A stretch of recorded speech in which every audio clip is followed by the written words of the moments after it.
Thank you. Let's have a good time.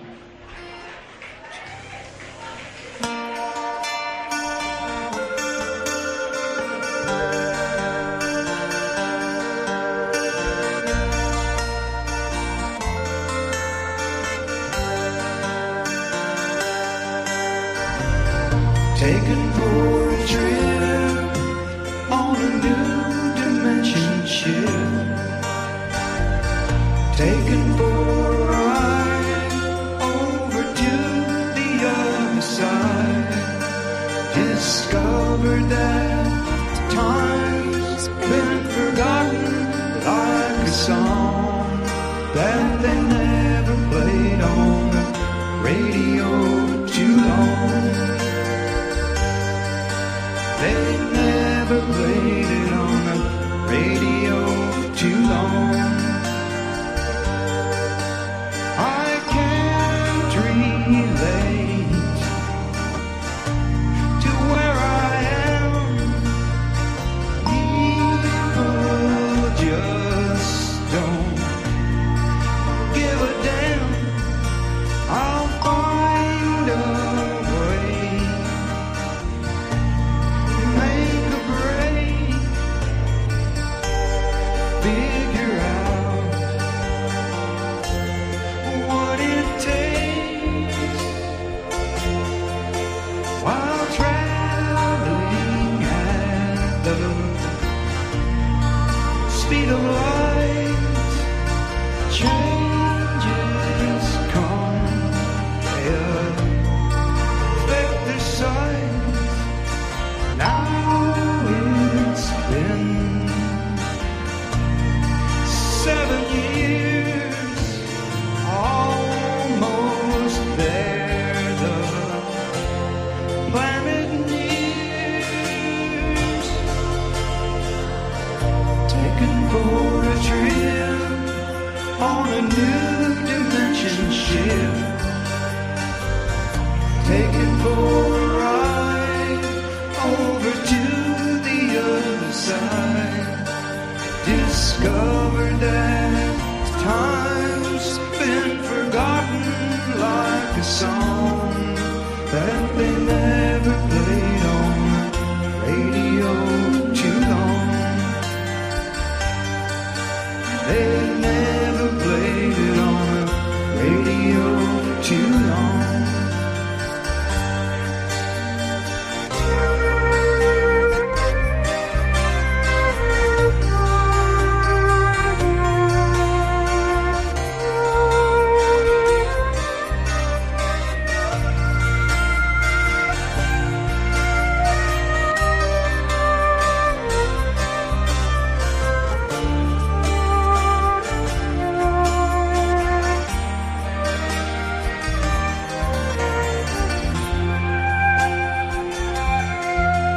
There's people that I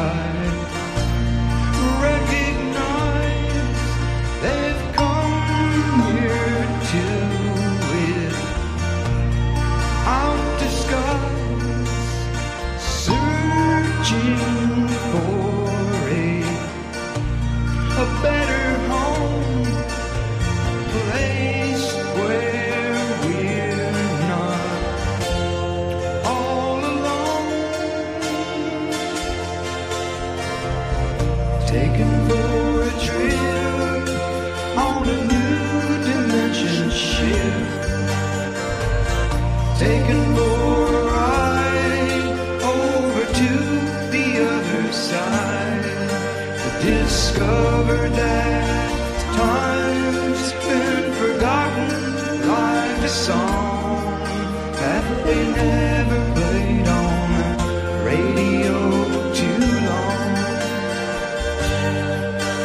They never played it on the radio too long.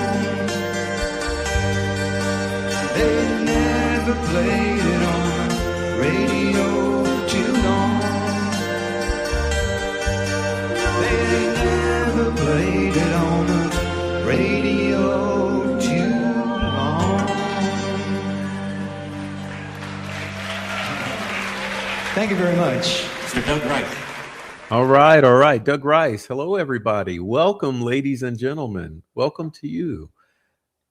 Happy Wednesday to you. I hope that everyone can hear me okay. Please let me know if there's any problems. And share this and get some people over here, okay? We're having a nice Wednesday today. And geez, I can't even express to you. I had such a busy day. But I thought, nevertheless, I'd like to come on tonight and address some things. This is called Delphi, the CHOMO. More details and Ricci Davis facts.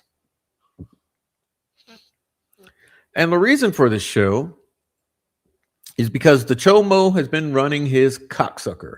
That's right. I said it. I said it. It's kind of like a jackass to make a lot of noise when they shouldn't. And, these guys keep doing it to themselves. And when they should just shut the hell up and go away, they keep running their mouths, okay? And I don't know why they just love the abuse, because they keep doing things that make it very easy to make them look stupid and like liars, because they are liars. Okay. And why are they liars? Well, they very well know that they are shilling for people who literally railroaded an innocent man with a sham trial, with false imprisonment, and with injections of 30-day acting Haldol until he lost his fucking mind, started speaking in delusions, like admitting he shot Abby and Libby, and he was so sorry for shooting and sexually assaulting them. And then they come and they tell us, oh no, they weren't shot or sexually assaulted.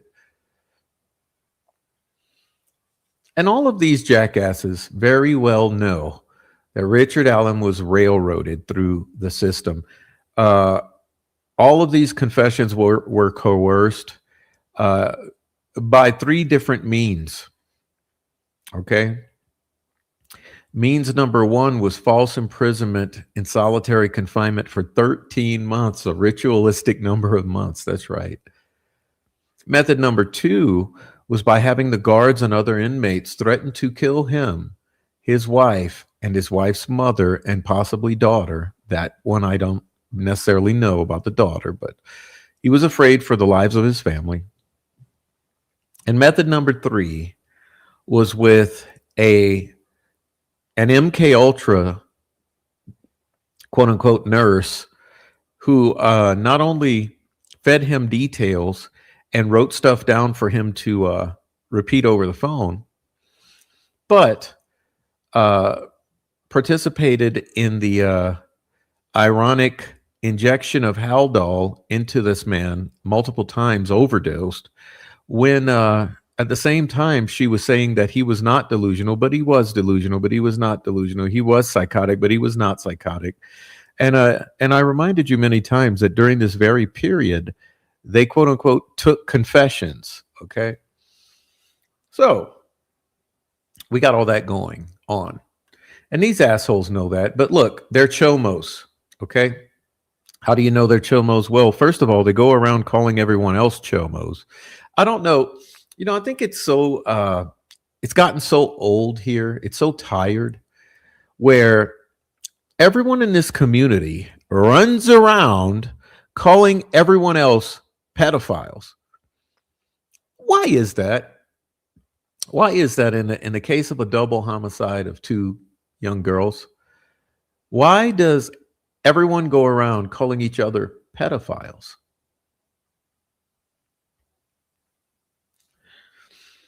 It's very interesting. It's very interesting. And then we had two gentlemen who were coincidentally incarcerated with a pedophile, Keegan Kline. And these two men have come forward to us here on this YouTube channel and on others, whistleblowing on these pedophiles. Now they were in a privileged position to be housed next to pedophiles, so they were able to whistleblow on them. Now, what these bloodluster guilter demons will say to you is that, why was Noe and Ricci in with pedophiles? Why were they in there with Keegan Kline?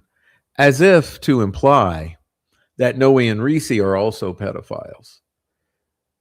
But that just goes to show you the quality of their arguments, because there's never logical argument and factual argument. There's always gaslighting, logical fallacies, smearing, and all of that. But the fact of the matter is, both of these individuals were housed with pedophiles because they were considered protective custody, where you had literal hits out on both Noe and Ricci. It was incumbent upon the state to house them in the safest environment possible to get them away from those who would kill them. So they therefore placed them with the pedophiles in safekeeping. But they'll never acknowledge the facts or the truth. They'll just use these desperate attempts at discrediting the people who are actually coming out here and whistleblowing on the CHOMOs. And that's very interesting.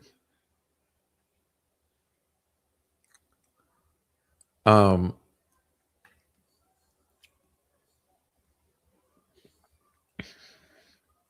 it's funny because just as I'm answering that question, the trolls come in who are pedophile protectors and continue to double down on that question. And I've just answered that question. But they'll never come in with logic, with compassion, with a sense of justice for these girls. No, they'll come in with the insinuation and all of this, that, and the other. And it's interesting because the fact is, we do have a couple individuals in the community who do have prior court record, one having a prior court record, which is a receipt of allegations of being a pedophile or child molester, and another who has intimate messages with a former fantasy world girlfriend, wherein he confesses that his father was the leader of a pedophile ring in the UK. But no, what they will do is they will deny that any of that ever happened, and they will make up lies about it, and they will change their stories repeatedly over the years. And instead, they'll come out and point the finger at everyone else who's whistleblowing, who's really determined to expose all of this, and they'll say, all of you are pedophiles. So it's interesting. It's interesting.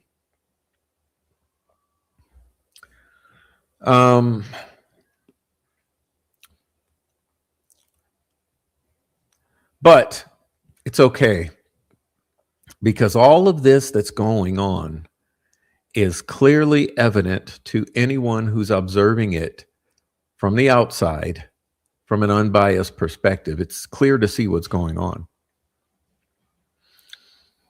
And the interesting thing is they also get all the facts wrong, okay? Because they will never give you the facts. You know, when there's facts that are well established, they will always pretend that those facts don't exist. And so they'll say what they say and do what they do, ignoring reality and always unwilling to acknowledge the facts. So that is what it is. And today, or this week, all of that has really escalated or ratcheted up a bit. And it's clear as to why. They are absolutely scared out of their wits because they are very well aware that the clock is ticking here. And there's a high likelihood that at some point in time, Ricci Davis will become a central witness in this entire effort. And they know that Ricci Davis is credible. They know that his information is sensible. It makes sense. It has not changed over the years, and that it's going to be very important moving forward. Which is why they're going to such great lengths at this point in time to attempt to discredit him preemptively. And that should be clear to everyone. It's the same with Noe, okay? Because since Noe has come out and revealed additional details in regards to his informing on Keegan Kline and the Chomos, they've also started to do the same with Noe. So it should be clear to everyone. Now, let's see. I'm attempting, we're going to attempt to do something tonight, and we're going to see if this works out. Let's see.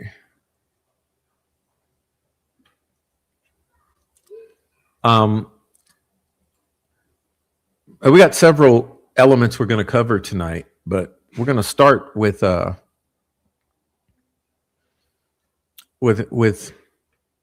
this right here. So let me get a screen share together.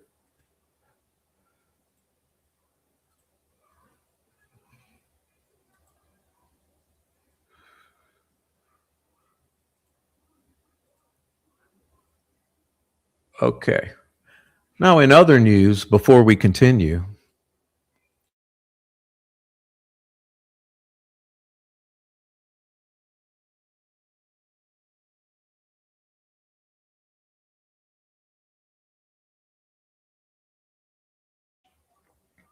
I just wanted to share some of the recent news that I've put on my community page for those who might have missed it.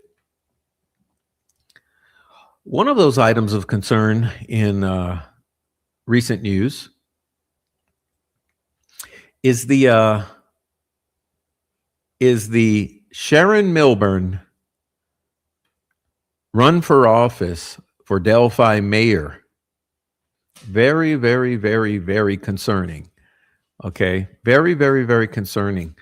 I made this post here to share some of that news with you, wherein I say you can really not make this stuff up. The Crank's very own favorite old lady in Delphi, the We Got Nothing But Love for Miss Sharon. Sharon Milburn is now running for mayor of Delphi. I suppose this is her reward for helping railroad an innocent man in the effort to get justice for Abby and Libby, quote unquote. Makes sense, though. I guess she also helped place Nick McClellan in his position back in 2017. Okay. Apparently she's had some political motivations in Carroll County for quite some time now. This is the revolving door of power. Okay. Oh, look, before we move on, let me let the guest in. We have our guest here, and I've been waiting for this. So our guest just came in. We'll get back to the news when we're done. Let's see. Hey, hello, hello. Oh, that's you. Say hi, Ricci. Hey, we have Diana and Ricci. If you can hear them tonight. Can you hear him? No, it needs to be louder. Louder? Can you hear me now? Yeah, that's better. Hi, Ricci.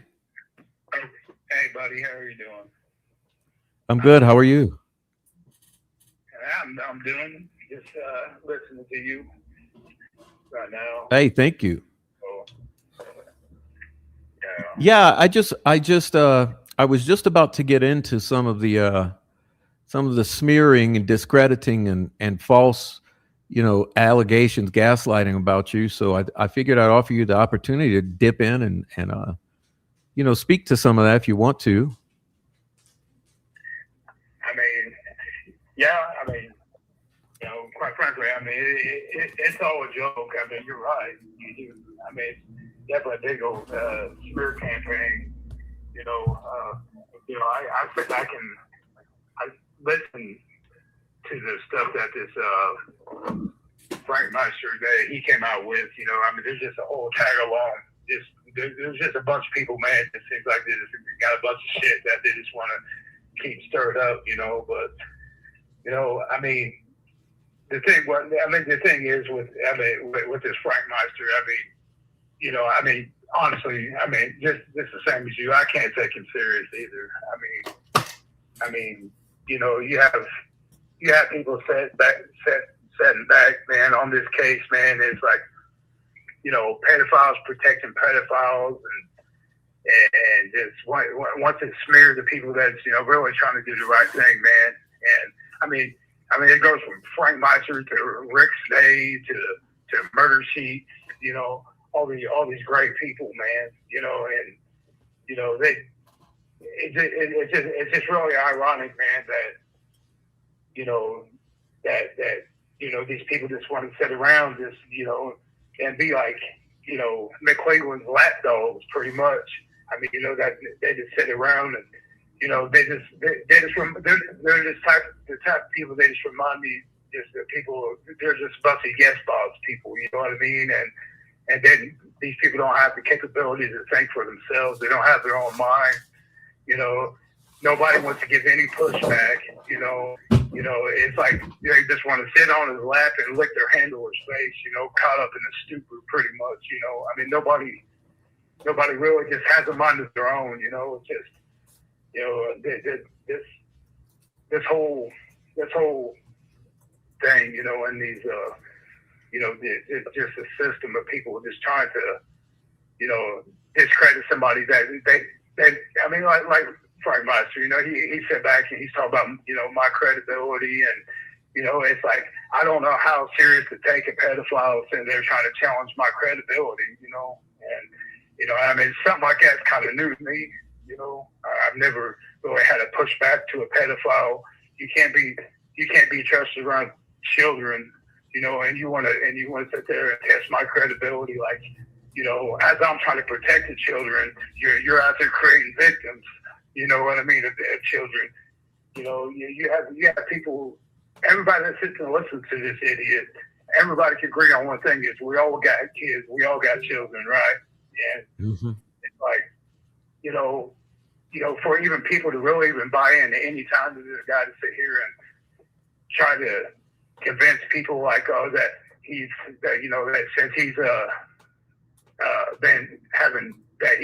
been charged several times, the child molestations, and his challenge to it is sitting there trying to tell people, well, people don't understand the law, because if they understood the law, they would understand if there's lack of evidence, it gets dropped.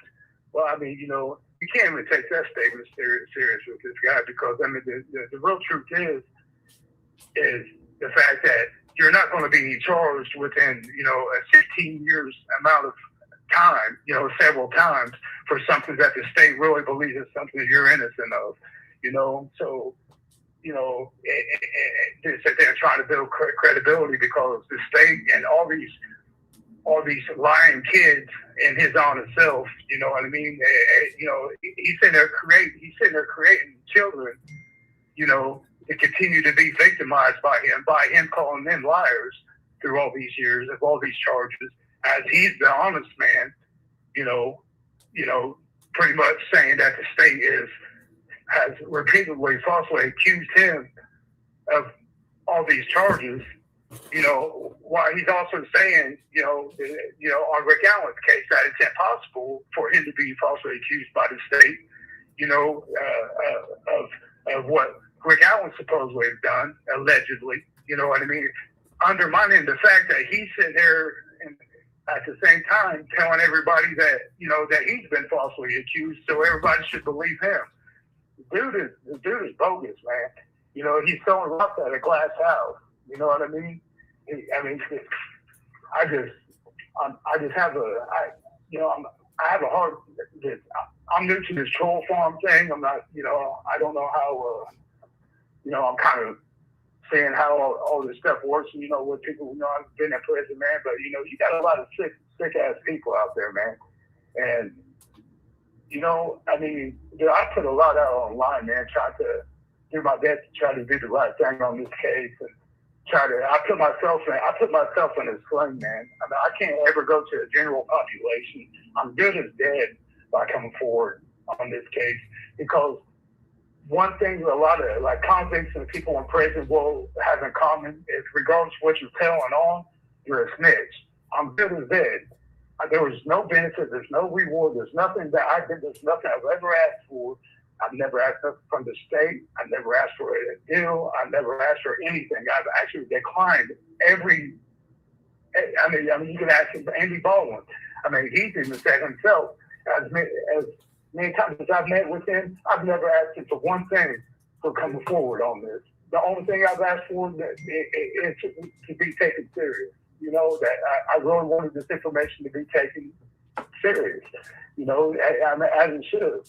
And it's like, I sit back and I've listened to people who, accuse me of doing things for all kinds of reasons. And, I've been accused by the Delphi police, the detectives up here, are you doing it for money? Are you doing it for a deal? Are you doing it for media attention? Are you doing it for, and it's never been about the case. It's always been about me. It's like I've been on trial by trying to give information, and it's just really been unfair. It's been unjust, man, because I'll be honest, I can't think of anybody, that I've ever done prison time with that would have came forward and tried to do something for nothing, but to me it is for something, and it has been for something. I've been trying my best to do the right thing for myself, for my own integrity, because, I have to look at myself in the mirror at night,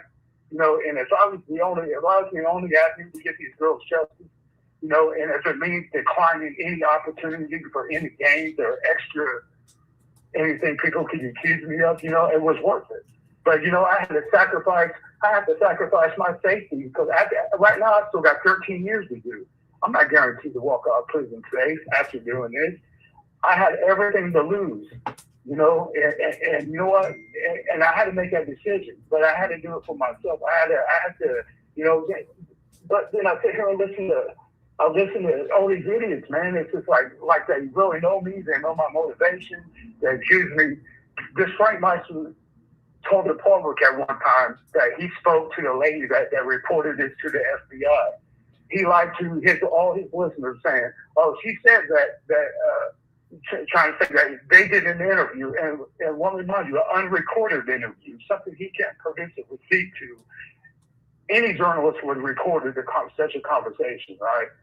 And so he tells these people that, that she said that I've done it, for money or whatnot. This lady has had attorneys contact her, journalists contact her, people from the news media contact her. And she said, if you guys knew Ricci Davis, you guys wouldn't be asking me these questions. The dude has sat back and he has lied, and consistently lied, and just and I've just sat back, and I've been listening to this shit, man. It gets old, man. It gets real old, And I mean, and they're just a bunch of pedophiles, man. It's just disgusting, And I'm just. People just need to quit throwing, rocks at glass houses, man, and actually probably try to listen. Pretty disgusting. But we are getting disconnected right now, man. But I'm gonna have to get with you here soon. That's fine, because I probably got about 30 seconds until I'm disconnected. Okay. Okay. Well, hey, but that's good. Thanks so much for dipping in. I mean, you made some great points there. Really great points. Okay, man. But much love to everybody, and just people keep their prayers up. The right thing's gonna come along. Just everybody's gotta have some faith, man. That's what this is about. It's gonna happen. I'm a true believer. So We will, and we'll have everybody pray for you, Reese, because I know Reese's dealing with some health issues right now. Part of the payback for all of this, right? Yeah. Again, yeah. So, yeah, for sure, definitely. Been locked up over since the court thing's coming up, and that locked me back up to keep me silent once again. Yeah, pretty popular around this place, so it's fine. I'll take what comes with it. You know, whatever. As long as we get the right answers. So, and you Awesome. guys, thank you. Okay, and All right, everyone says they're praying for you, man. We'll be talking soon. All right. Well, I figured. Oh, there they go. There they go. I figured he'd be getting cut off. But look, Reese is facing consequences already. You know what I mean? He's already facing retribution. This point in time, with his medical care or lack thereof, or abuse. But I think he made some good points there. He made some good points. How are you going to say that you're falsely accused, but Richard Allen cannot be falsely accused? Isn't that interesting? Isn't that an interesting thing? I was falsely accused twice, but Richard Allen could not be falsely accused.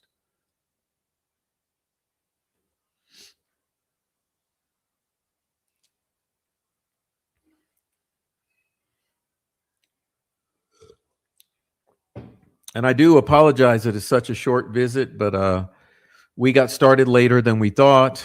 We had technical difficulties coming in, and that pushed Reese back, and now his time has expired. So I apologize, everyone. I try to do a better job, but sometimes it don't really happen. So I wasn't able to make it work out that great, but I just wanted you to hear his voice tonight, for him to get 5 minutes or so to say hello to everybody and just let you all know that he needs his prayers right now. Okay. But yeah, I guess we should dive on in. We should dive on into the case, because there's some things. Okay. There are some things. And Reese mentioned the troll farm. It's not only the troll farm. Okay. It's not only the troll farm. It's not only one or two CHOMOs. It's the whole CHOMO protecting element, the Dropbox defenders, the pedophile protectors, right? And so I'm going to explain some things to you, because the CHOMO announced that he's been working with Fig Solves to spread disinformation. No, he didn't include that part. I'm giving you the facts there. The CHOMO announced that he's been working with Fig Solves, and that he's going to set the record straight, because Fig Solves is a business analyst. But he leaves a lot out there about old Fig Solves, right? But he proceeded to put a bunch of bullshit from Fig Solves up on the community page. So we're going to look at some of that. Let's take a little critical analysis of the disinformation produced by Fig Solves and CHOMO.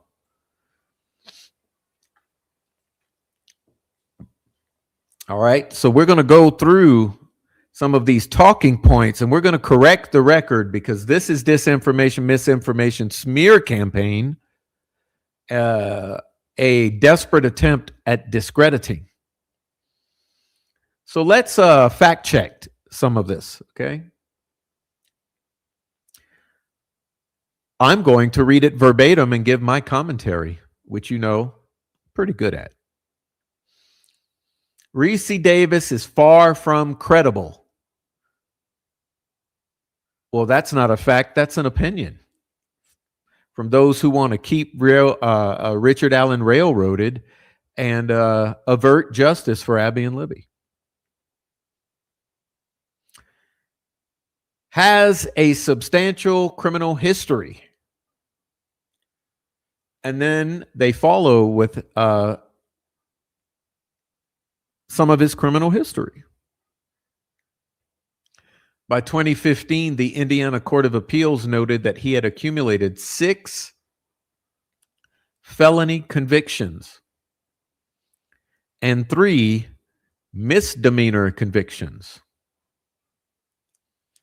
along with 5 probation revocations and a failed placement in drug court. His convictions include burglary, theft, forgery, auto theft, possession of marijuana and methamphetamine, and obtaining a controlled substance by fraud or deceit. In 2014, he was convicted of dealing methamphetamine within 1,000 feet of a youth program center that was inactive, and received a 50-year unreasonable prison sentence. Well, newsflash for all of you out there. Ricci Davis does not and has not ever denied that he has a criminal history. As a matter of fact, writing this is absolutely pointless. Question. Unless Ricci had denied that he had a criminal history, there's no point in reiterating his criminal history. His criminal history can easily be found on my case. And the only reason to ever dispute his criminal history would be to prove him a liar if he had ever lied about his criminal history. But Ricci Davis does not deny that he has a criminal history.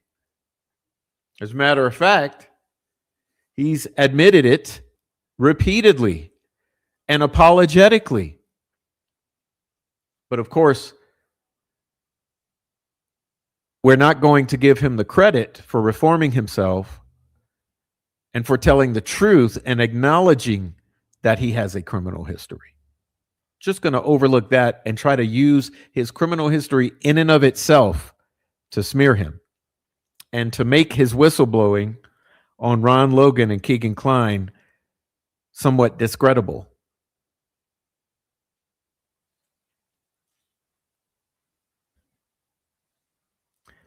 Four Pitbulls Across America says Derek German was caught dealing within 1,000 feet of City Park, but we won't discuss that. Oh my God. Oh my God. Bruh. Now, interestingly enough, they concede in the following sentence: a criminal record does not automatically make a witness a liar. Oh my God. Oh my God. A criminal history does not make a witness a liar.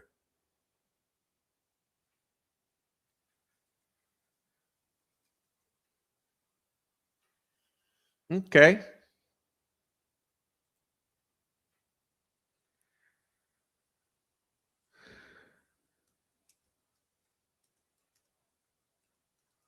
Let's do a little search.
I'm doing this in real time with you guys.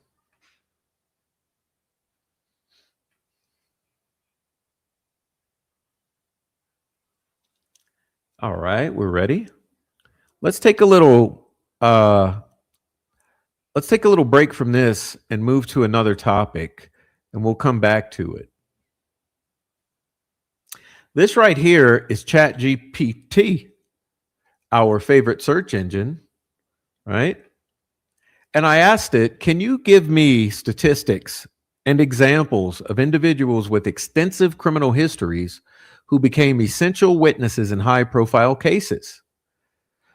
And it says, yes, there is a long and well-documented history of people with substantial criminal records becoming extremely important cooperating witnesses, informants, or prosecution witnesses in major criminal cases. In some cases, their insider status was precisely what made them valuable. Oh my God. Boo, boo, boo, boo, boo, boo.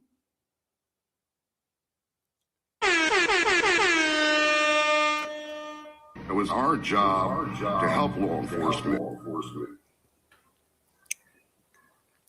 Their insider status was precisely what made them valuable.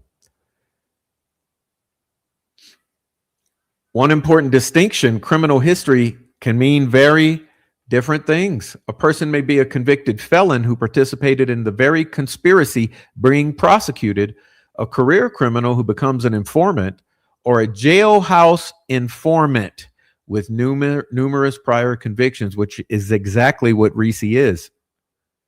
The strongest parallels to what you're asking about are the first two categories.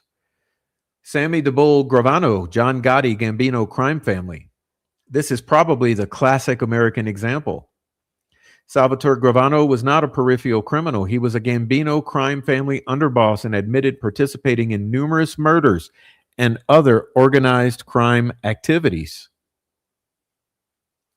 He eventually cooperated with federal prosecutors against his boss, John Gotti. The FBI specifically says that after extensive electronic surveillance and investigative work, Gravano's cooperation helped prosecutors build the case against Gotti, who was ultimately convicted in '92 on 13 counts, including ordering the murders of Phil Castellano and Thomas Bilotti. The extraordinary part is the bargain. Gravano acknowledged involvement in 19 murders, yet received a dramatically reduced sentence in exchange for cooperating. His testimony was therefore not merely from someone with a criminal past. It came from a person who had occupied an extraordinarily high position within the criminal organization. This illustrates a fundamental principle of organized crime prosecutions. The more deeply embedded a witness is, the more valuable his testimony can be. And simultaneously, the more ammunition the defense has to attack his credibility. Number two, Andrew Fasto, Enron. Very different kind of case involved Andrew Fasto. Fasto wasn't a career street criminal. He was Enron's CFO and one of the central architects of the financial misconduct that contributed to the company's collapse. He pled guilty to conspiracy charges and agreed to cooperate with the government's investigation. The DOJ described him as the highest level defendant charged at that point in the Enron investigation. His agreement required him to cooperate fully, and he ultimately received only a 6-year sentence. His importance demonstrates another form of cooperating witness. The witness doesn't necessarily have to be credible because he's a good person. He can be valuable because he knows the machinery of the alleged crime from the inside. Fasto could explain complicated transactions, who knew what, how the schemes worked, and how senior execs were involved. That insider knowledge was extremely valuable to prosecutors, even though Fasto himself had admitted committing serious crimes. Number three, Whitney Bulger and Stephen Flemmy. The extreme cautionary example. James Bulger presents an even more complicated situation. Bulger wasn't simply an informant with a criminal past. He was a major organized crime figure who simultaneously served as an FBI informant. The DOJ Inspector General's investigation found extraordinary problems in the FBI's handling of Bulger and his associate, Stephen Flemmi. FBI agents provided them with information, intervened in investigations, and in some circumstances helped them avoid prosecution. Congress subsequently investigated the matters extensively. The congressional report describes Bulger as an FBI informant and examines allegations that the relationship allowed him to operate with extraordinary impunity. This is an important distinction. Being a criminal informant doesn't automatically mean law enforcement considers the person truthful, innocent, or trustworthy. It can mean that investigators believe the information the person possesses is sufficiently valuable to justify using them despite their criminal conduct. Career criminals. Number 4, career criminals as FBI informants. This isn't confined to famous cases. The FBI itself acknowledges that informants may have questionable reliability and motivations.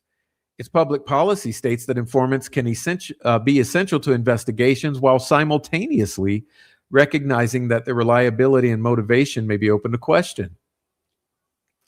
The DOJ Inspector General has likewise documented the FBI's use of criminal informants and explains that informants can be credited for things such as indictments, convictions, search warrants, and other investigative accomplishments. This means criminal history isn't necessarily disqualifying. In fact, in organized crime investigations, criminal history can sometimes be a part of what makes someone useful because the person has access to people and information that an ordinary witness doesn't. Freedom of speech.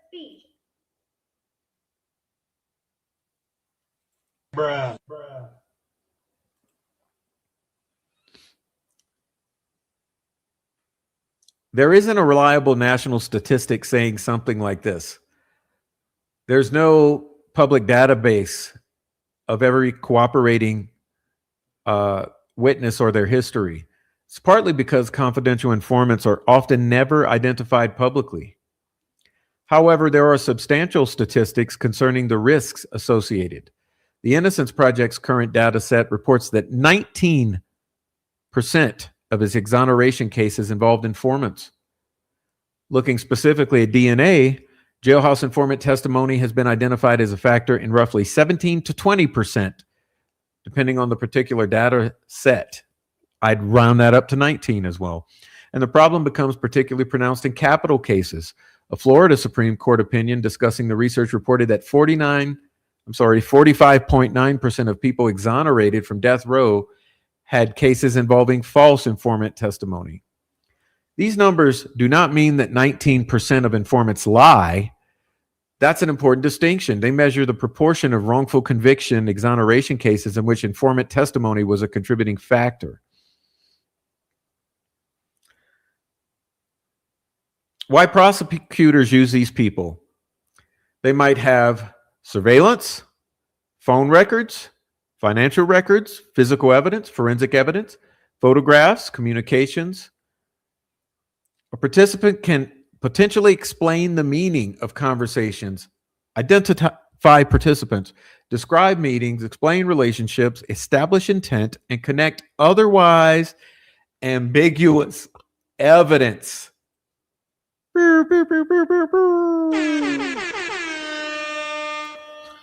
So the prosecutor isn't necessarily saying when using an informant, this person is trustworthy. The argument is closer to this person is an admitted criminal, but he was there. He knows how this organization operated, and portions of his account can be independently corroborated. This distinction becomes extremely important at trial. Okay? So what's the point there? What's the point there? The point that I take from all that is that Ricci had access, right? Ricci had access to Keegan Kline. Ricci had access to Ron Logan. Ricci had the confidence of Keegan Kline. Ricci had the confidence of Ron Logan. Collectively, this means that Ricci is a potential wealth of important insider information that would be otherwise indeterminate or undiscoverable. Because if you don't have anyone that's been close to Ron Logan or close to Keegan Kline and had the confidence of Ron Logan or the confidence of Keegan Kline and the access to Ron Logan and access to Keegan Kline, then you don't have anyone to give you anything about them.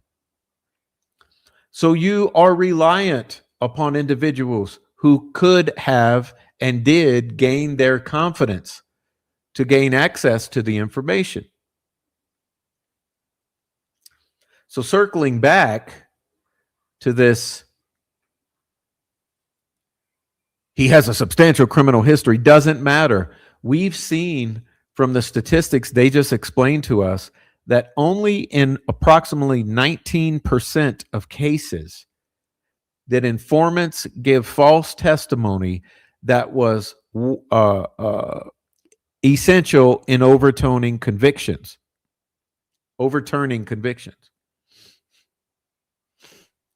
So yes, there's a 1 in 5 chance, approximately 20% chance that an informant like Ricci might be providing false information. But let me ask you, what's the inverse of that? What's the inverse of that? The inverse is that there's an 80% chance that the informant, if the claims can be independently corroborated, which in this case they can, 80% chance of being truthful and useful.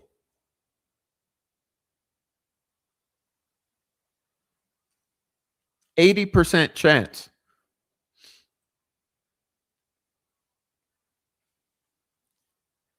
Now, moving on, we're going to get into more slander. And this is where they invert reality, okay? And we're going to go through this next piece very methodically. Davis's own Delphi statements do far more damage to his credibility than his convictions. Okay, Davis's own statements on Delphi do far more damage to his credibility than his convictions. Well, let's see about that. This is bullshit, Alado. Bruh. It was our job to help law enforcement. All right. So let's see what the critiques are of Ricci's Delphi statements that do far more damage to his credibility than his criminal history. Point number 1 down here at the bottom of the page. His account kept changing. False. False.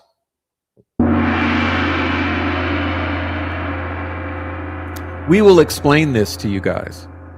We will explain this. Ricci Davis's account has never changed. He's never changed a single crucial fact in the account. However, as time has moved on, he's unfolded more details reluctantly. So let's take a look at this. The claim is that in one version, Ron Logan acted alone. Okay, stop that. Where is that version? You notice there's no receipts attached to any of this. Where is the version in which Ron Logan acts alone?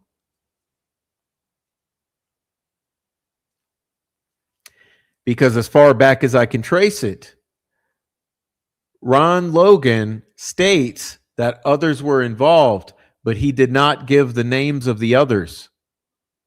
Right. So it seems to me that this first sentence is an outright lie. It's an attempt to mischaracterize the version that he first told Holman and Paul Hansard in an attempt to make it seem like his story is wildly changing. And they give the reveal to that saying later additional men appeared. No. Always were there additional men. Always. Now, secondly, Davis claimed the girls had been moved from the location they were killed. Okay. Guess what? He still maintains that. There's no change in that. But you see, when these fucking trolls come in, you know that I'm telling the truth. Because if we were not hitting on something, they would not care to come in here. Davis claimed the girls had been moved from the location where they were killed. No. Davis reiterated that Ron Logan and Keegan Kline both explained that the girls were moved and staged after they were killed, and that Libby was finished off at the crime scene.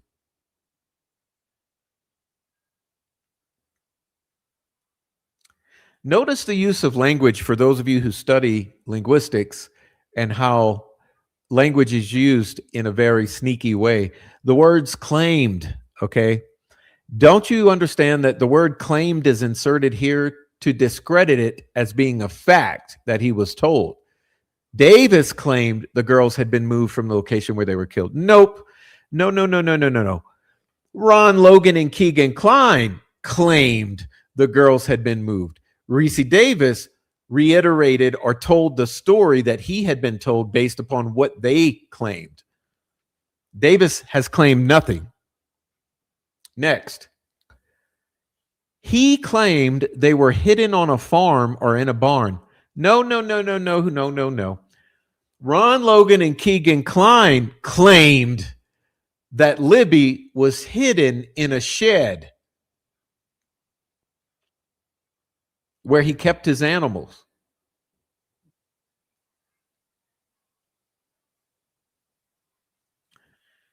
He claimed the bodies were driven around and moved as many as 3 times.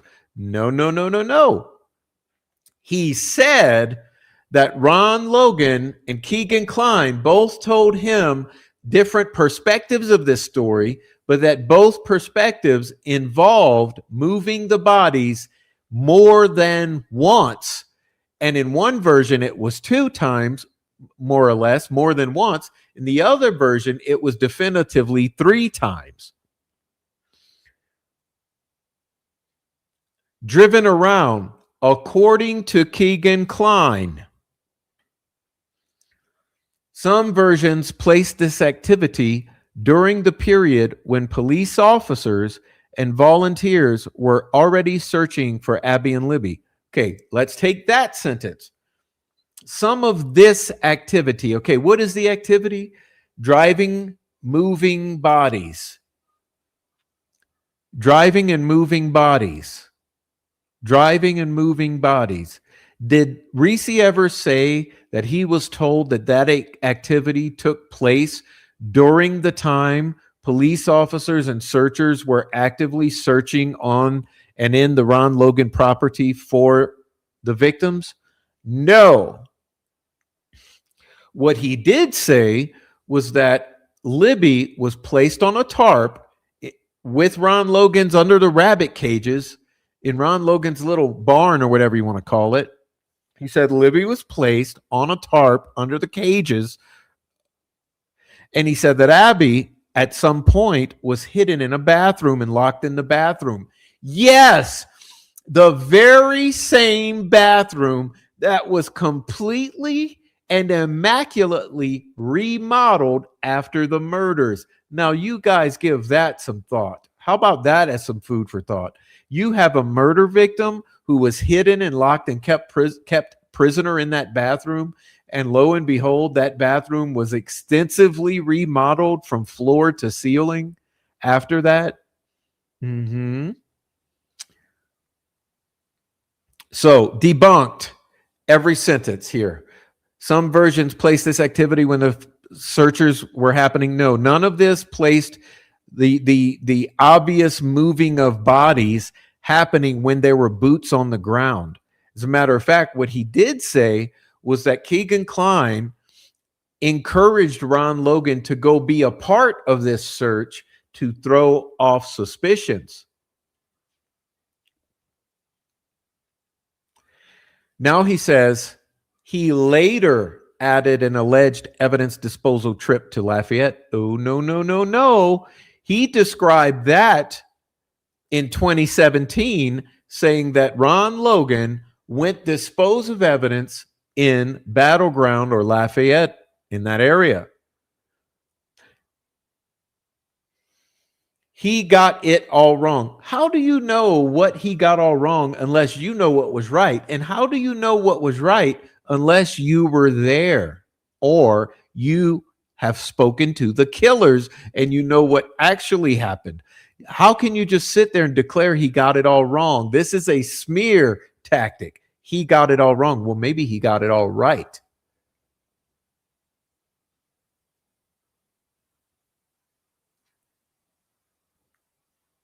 Now we're going to get into the that be a bullshit.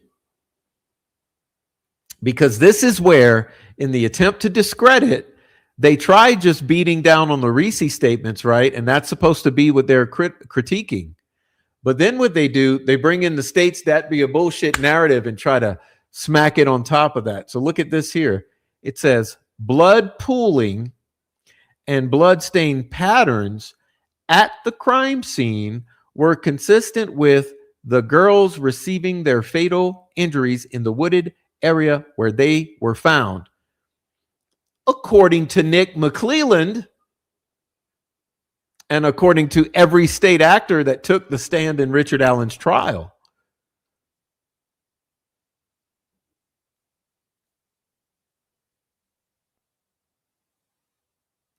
We dispute all of that evidence, just like we dispute the F on the tree. How can you say that is a palm print? Like, are you going to believe these same guys who tell you it's a fucking palm print on the tree? Are you literally going to believe the guys who would sit there and make you try to have you not believe your own eyes?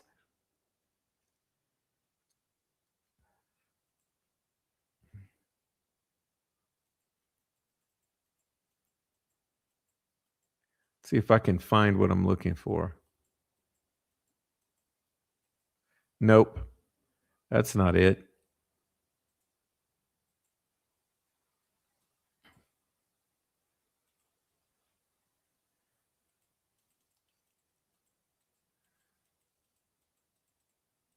Who knows? I might not have it uploaded here.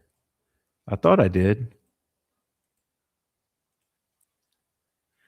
But you know the F tree, right? The F tree, where you have guys who will sit there and lie to you, lied to the jury and said that there were said that the marking on the tree that is clearly drawn with multiple right angles, they would sit there and have you believe.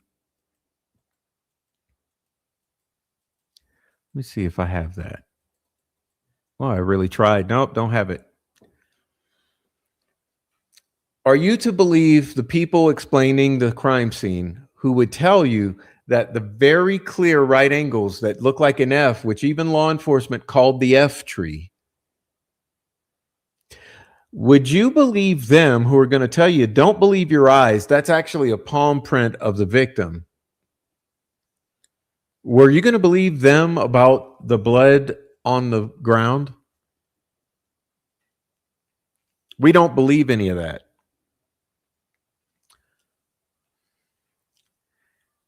Now, it moves. It says Davis's evolving story required the bodies to be transported elsewhere. Yes. Hidden. Yes. Move repeatedly. Yes. And eventually return to a scene. Yes. Yes. You got one thing right. Ricci's story requires all of that. But then they go on with the trying to use the state's lying fucking experts or cops to explain this. To a scene containing blood evidence that the killings occurred there. No. The bloodletting occurred there. The killings occurred elsewhere. Now,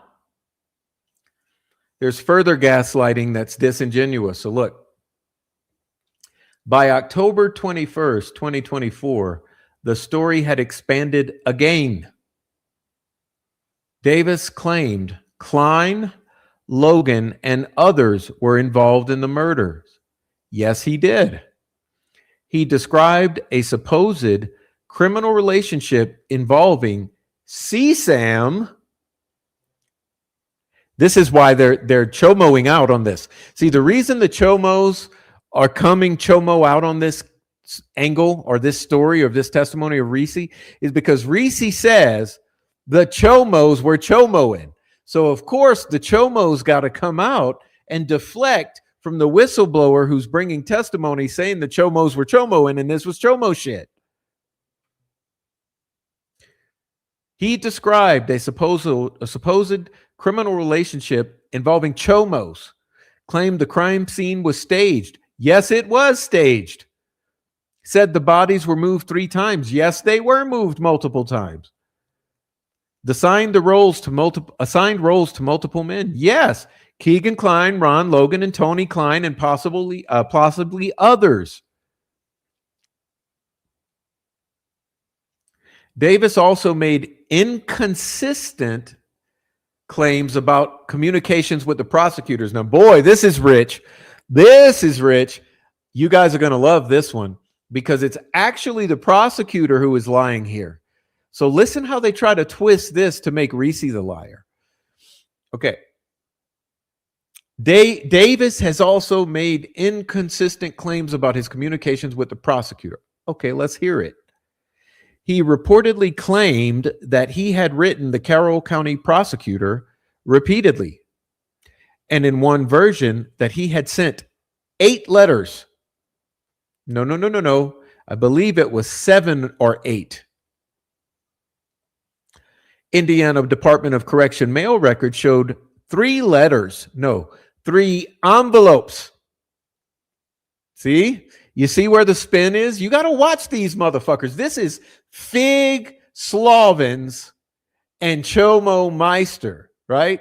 They are trying to lick the boots. Listen, you do understand that these guys talk to Jerry Holman and Nick McClelland on a regular basis, right? You understand that, right? Indiana Department of Correction mail records showed 3 letters sent to the prosecutor's office. No. 3 envelopes. October 4th, October 15th, and October 21st. 3 envelopes. The state recovered 2 of them. No. 2 of the envelopes. Their contents did not match other versions Davis had supplied. That's a lie. Here's the thing. Davis placed multiple letters in each of the 3 envelopes. Okay? Nick McClelland disappeared several of the letters, including the ones from Keegan Klein in his own handwriting. And he only kept the 2 out of the 7 that he thought were least damaging. So in other words, the prosecutor disappeared just like they did the 70 days of evidence and interviews, and just like they did all the other shit they disappeared, just like they did half of the tip lines. The prosecutor disappeared a handful of letters that were distributed amongst those 3 envelopes, and he claims he only received 2 envelopes and can't account for 1, because that's how he explains pulling the letters from Keegan Kline out of the ones he did open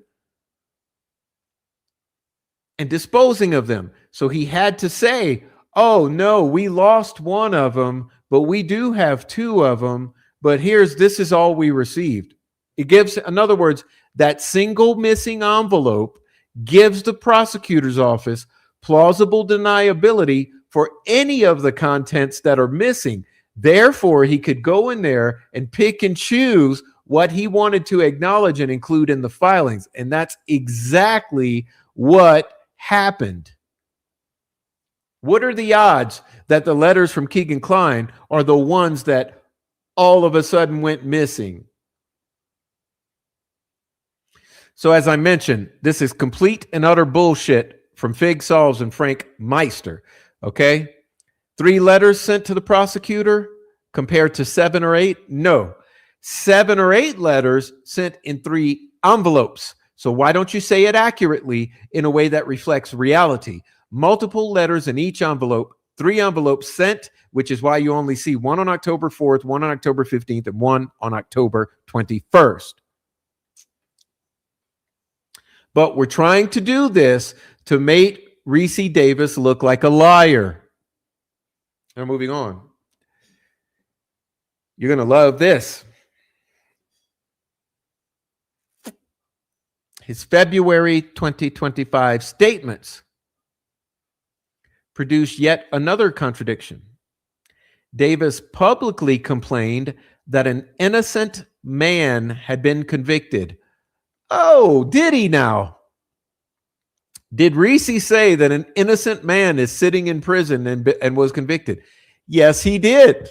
Yes, he did. He actually said it on my recordings as well.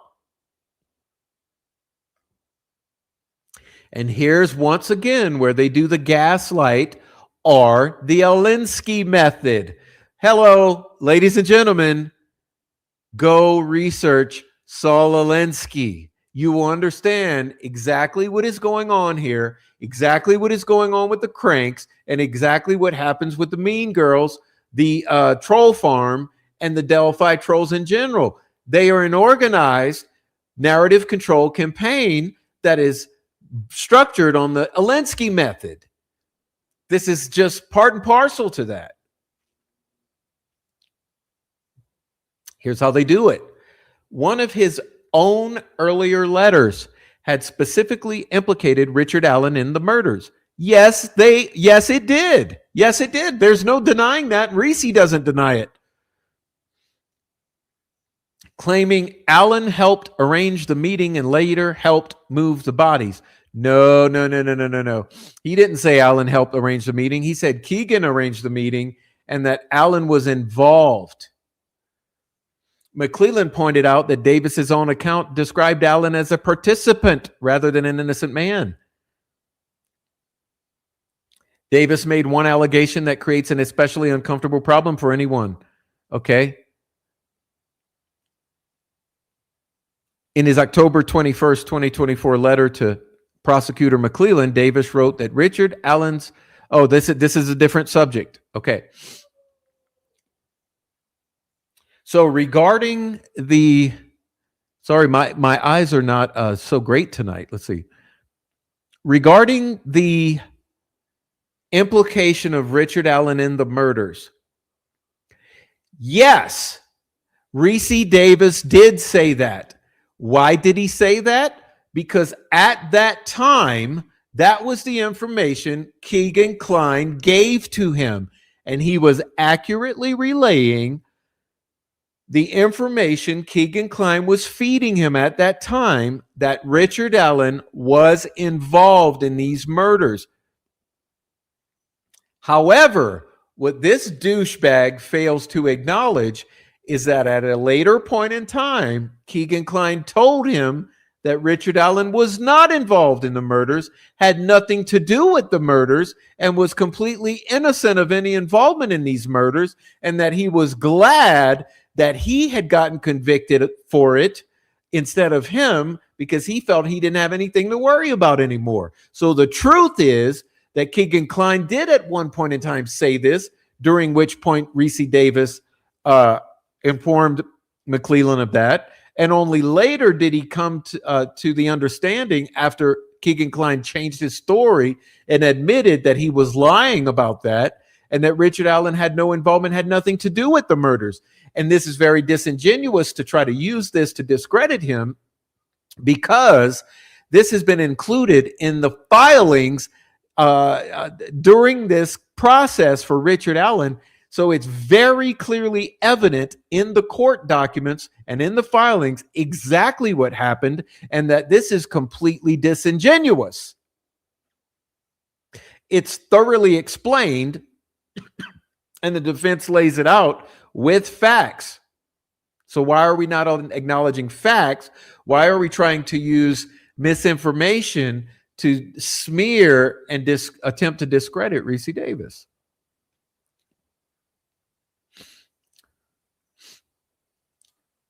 He then goes into, Ricci says that Andrew Baldwin visited him in prison and asked whether he would testify regarding Ron Logan. Davis said he refused.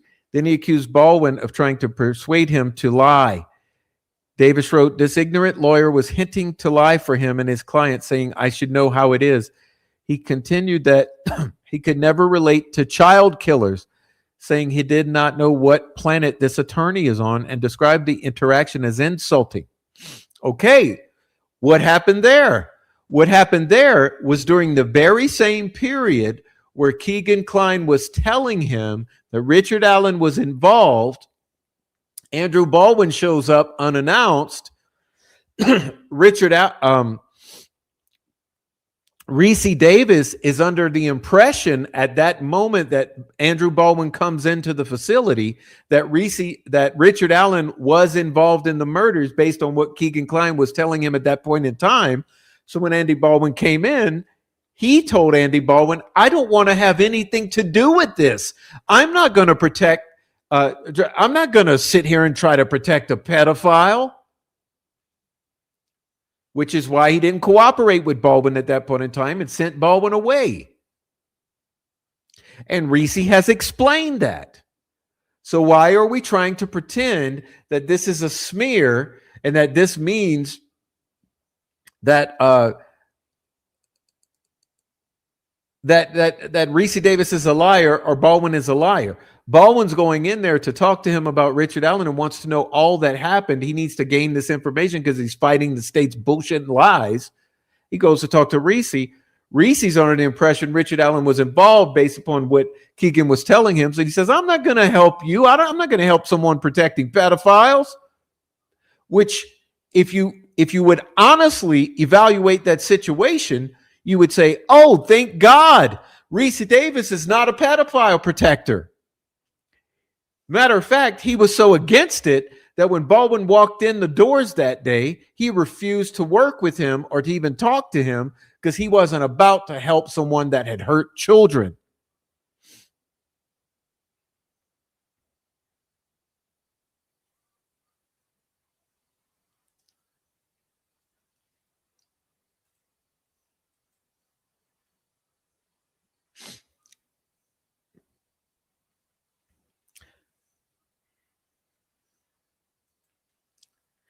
His accusations against Logan and Kline cannot suddenly become reliable because they help an alternative suspect theory. No. These are not accusations. How are these accusations? These are corroborated whistleblower testimony against Kline and Logan based on their own statements and writings to him, which were handed over to law enforcement and the prosecutor from the very beginning. And they are corroborated by other people who were housed in close proximity to Logan and Kline. Do we forget about James Haas, who testified against Ron Logan in a similar way? Do we forget about Noe Amos and the others that have come forward who were housed with Keegan Kline. And do we forget about Keegan Kline himself, who came forward, was offered immunity by Nick McClelland, and who also went to the likes of Murder Sheet and other people in the community and declared that he was there that day, that his role was to wait in the car while his father went down to the crime scene to rendezvous with the girls, that they were responsible for Abby and Libby being out there. And when his father was done with his friend and those girls, he came back bloody and said, "We had a good time." We forget about all that. We forget about him, about Kline confessing and telling elements of this story to Noe Amos, who came out and immediately, while the river search was still ongoing, went to David Vito with the Indiana State Police and handed him this information that included Kline saying, "We lured them out there for fulfillment of a sick, perverted sexual fantasy." It's corroborated by multiple individuals, all who had reason to have access. And some of these in particular by being cellmates or what do we call it? Block mates, prison mates of Keegan Kline and Ron Logan. Okay, moving on. Also, Baldwin knew about Davis months before trial, interviewed him, had several opportunities to place him under oath, subpoenaed him, and ultimately did not call him. You know why? Because Judge Gull prohibited any mention. Are we forgetting that Judge Gull barred and prohibited any mention of Keegan Kline, Ron Logan? How on earth was Baldwin supposed to call Ricci Davis? You see how disingenuous this is? How was Baldwin supposed to call him to testify at trial when all he would have been testifying to is Kline and Logan, both of which he was barred from mentioning? You see, this is a complete and absolute fucking gaslight. Let me see if I can find that for you, because I like showing receipts.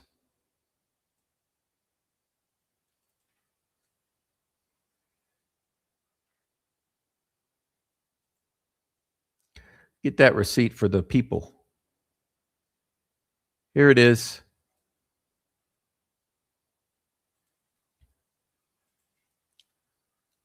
Hey, thank you, MJ Lewis. What up, what up, what up? Thank you, MJ Lewis. Let's take a look at this. What were they barred from? Any attempt to introduce evidence of third-party motive that is not relevant or its probative values outweighed. Okay?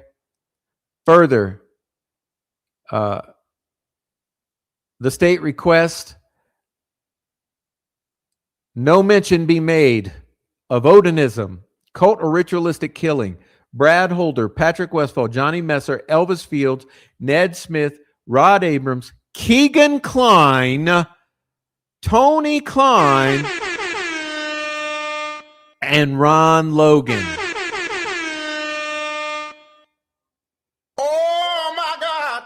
That's I, J, and K. This is bullshit, Alado. No mention of Keegan Kline, Tony Kline, or Ron Logan. Well, how on earth are they supposed to call Ricci Davis?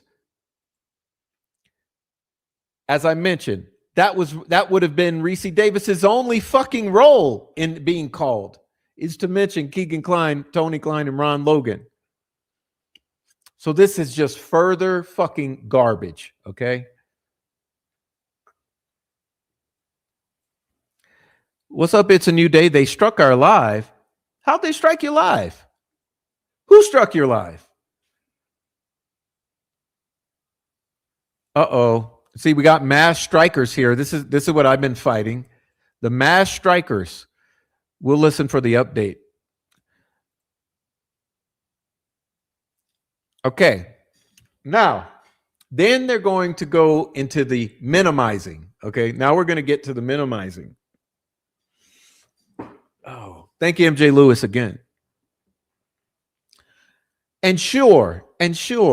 How gay is that? This is the fucking gayest shit. And sure, Ricci Davis might have guessed the box cutter correctly. Yet it's not an exact science if a box cutter was used or not. But if he was 1 for 20 on getting things right, and Richard Allen also said a box cutter would use, and the difference is that Allen got the rest of the sequence right too. Hold on. First of all, this is that be a bullshit, okay? This is that be a bullshit. Ricci told Jerry Holman and Paul Hansard in March 2017 that Ron Logan said a box cutter or carpet knife was used. Carpet knife to be exact. Okay? That's not luck. And Richard Allen also saying a box cutter was used. Well, no. That's what he was fed by Monica Walla.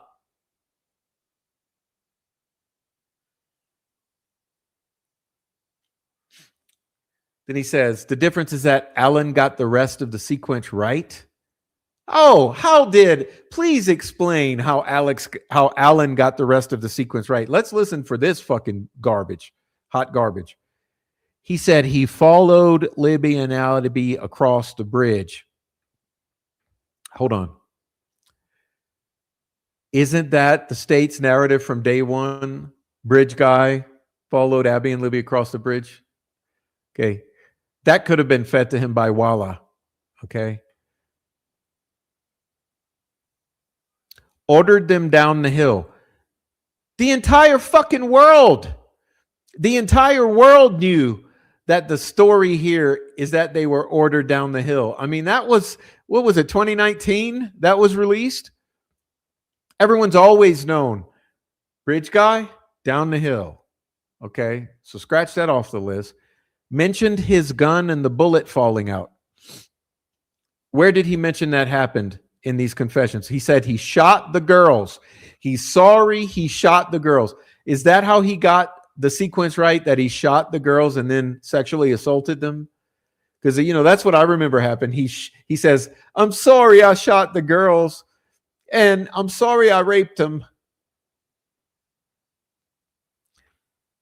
He said a van interrupted him. No, he was asked if a van interrupted him based upon information Monica Walla had gotten from Gray Hughes. Said the girls crossed the creek. Everyone on earth knows that the state's narrative is here. Bridge guy comes across the bridge.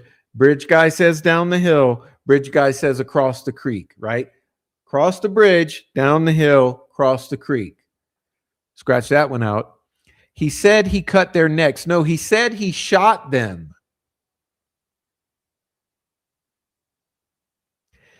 Said he covered their bodies with branches. Where did he say that? I've never seen him say that. That's what Keegan Kline told Ricci Davis.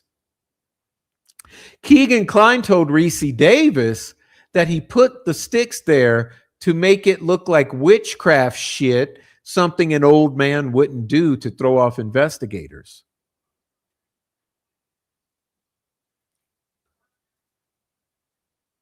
Said he left the area off trail to avoid being seen. Where did he say that? Said he returned to his vehicle near the building where he had parked. Where did he say that? You see how this entire fucking, what they're trying to say, Richard Allen said, it's an entire fucking falsehood. He said, da-da-da. He said, da-da-da. He said, da-da-da. He said, he ain't say none of that. He didn't take the stand. You have no witness testimony for him. You have some confessions made in delusions, similar to if I fall asleep, the world's going to explode. My name is King Michael. I'll be coming around the mountain when they come. Marching in place. My name's King Michael.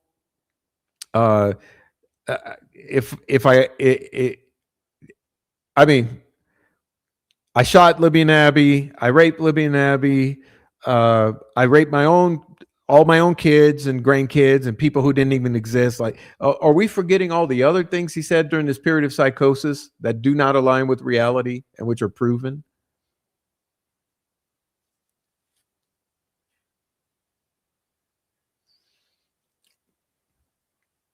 Okay. Now here's where we shill some more states' narrative. Those details lined up with the video, the crime scene, the autopsy finding, the cartridge evidence, the witness timeline, and later verification of Brad Weber's van. No, it didn't. Brad Weber's van didn't verify until 5:45. No, I'm sorry. What time is it? 2:45. 2:50. So this is all like this is page 6 and 7 are so disingenuous in this whole thing. This is all bullshit. Everything's a lie, basically. So we're gonna believe. So we believe the video. Okay, we believe the crime scene analysts who have lied about the F on the tree and therefore are likely to be lying about other aspects. Okay, we believe the autopsy findings. We can't even determine a determination of death within 48 hours. Okay. We believe the fucking highly unusual ballistics cartridge extraction mark evidence, which is never used. But we're going to believe this when the photos don't even line up. Okay. We believe the witnesses' timelines who are all describing different people. Okay. Okay. We believe the Brad Weber's van. Okay. FBI doesn't. Davis, on the other hand, got major parts of his story horribly wrong. Credible my arse. So you guys see what I mean? It's all a gaslight. This is like delusion. It's basically delusional thinking. These are people, okay, these are people who so want the state's narrative to be legitimate that they're willing to bend over completely backwards and believe any logical fallacy you could possibly fucking imagine. That's how these people are. When the truth is staring them in the face, you have a guy, Ricci Davis, who stepped forward and given you the most highly compelling retelling of confessions that you've ever heard in this case. In the entire 9 years, you've never heard any telling of the sequence of these murders like you've heard Ricci Davis tell. And they want to come back against that with all those smear tactics and then regurgitating the state's narrative of the way things went, which is totally like, I don't know, 10% as believable. That's very interesting. Very, very interesting.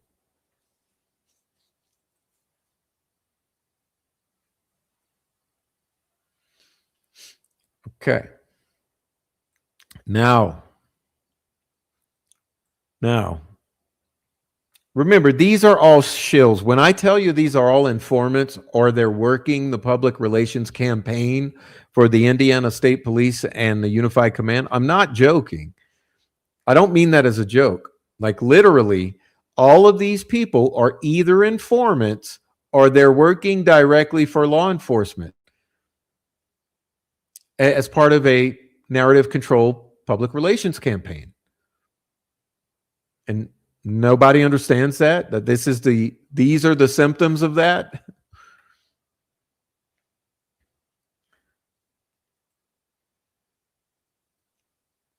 And I just wanted to go on with this because the CHOMO has also been trying to pretend that he's an expert on geofencing. Now, one of the major things that the CHOMO doesn't seem to understand is that there are thousands of phones in the geofencing. I mean, maybe someone in the chat can fact check me on that. But I mean, aren't there approximately thousands of phones in the geofencing?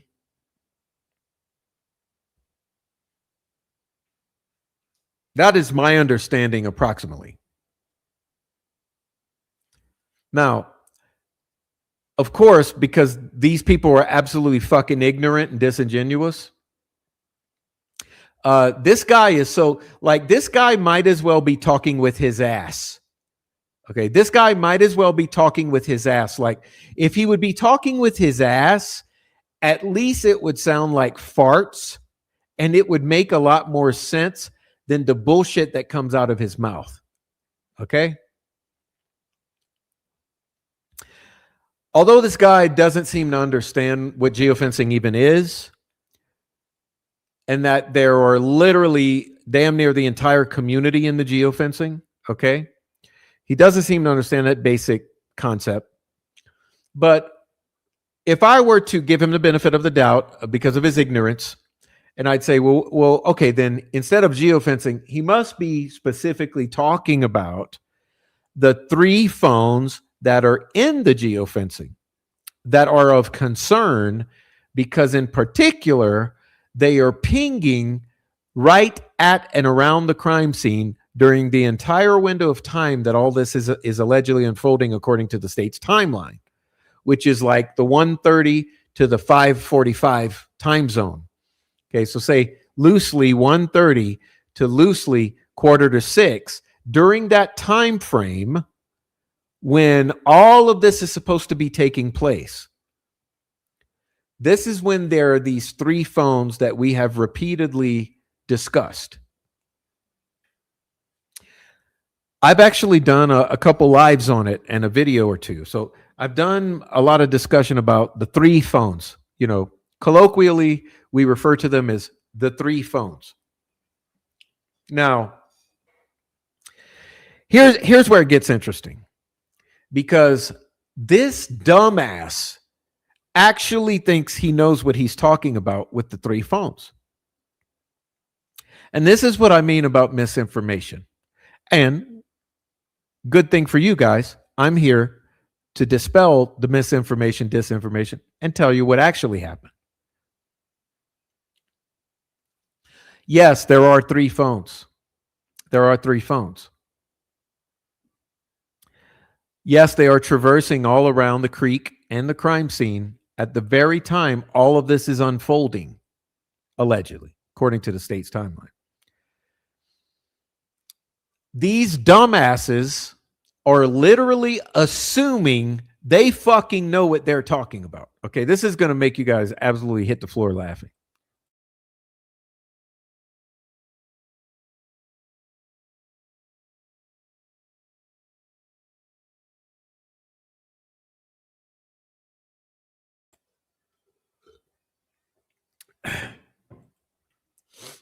These morons actually believe that they have deduced who these 3 phones likely belong to. So you'll notice in this particular that be a bullshit, they're only talking about the 3rd phone. They're saying the 3rd phone was not a burner phone. So in other words, they think they have the first 2 figured out. So this is where it gets absolutely hilarious. And look, I'm going to tell you right now, I'm going to give something to the bloodlusters, okay? To the troll farm, to the Gilter demons, to the CHOMOs, to the pedophile protectors, Dropbox defenders, Delphi dumbasses, and dickheads. I'm going to give you something, okay? You all assume, because you're dumbasses, and because you don't know your ass from the hole in the wall, you assume that because you think Cheyenne and Shelby were there, okay, so according to the state's timeline, you believe that you know that Cheyenne and Shelby were there. So you assume that 2 of the 3 phones belong to Cheyenne and Shelby. This is bullshit, Alado. Oh my God! Bruh.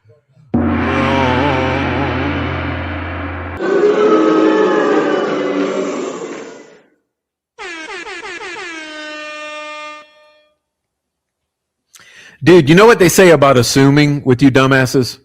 When you assume, you make an ass out of you and your listeners. Okay? You assume, you make an ass out of you and your listeners that Cheyenne and Shelby are two of the phones, and that the third, as is stated here, was either the other Shelbys, Daniels, or McCain's. Nope, nope, nope, nope, nope. You fucking idiots. Okay.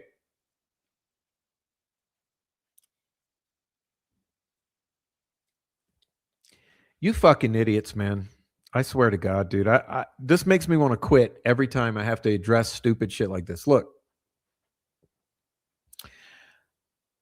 The three phones that are often discussed do not belong to either Cheyenne, either Shelby, either Pearson, or either McCain. You know why? Because all of them have their movements already figured out, and they're all gone when those phones are still there. If you were ever to actually care about the truth in this case and what actually happened, you would have done deeper research and built better relationships, and you might actually know who those phones belong to.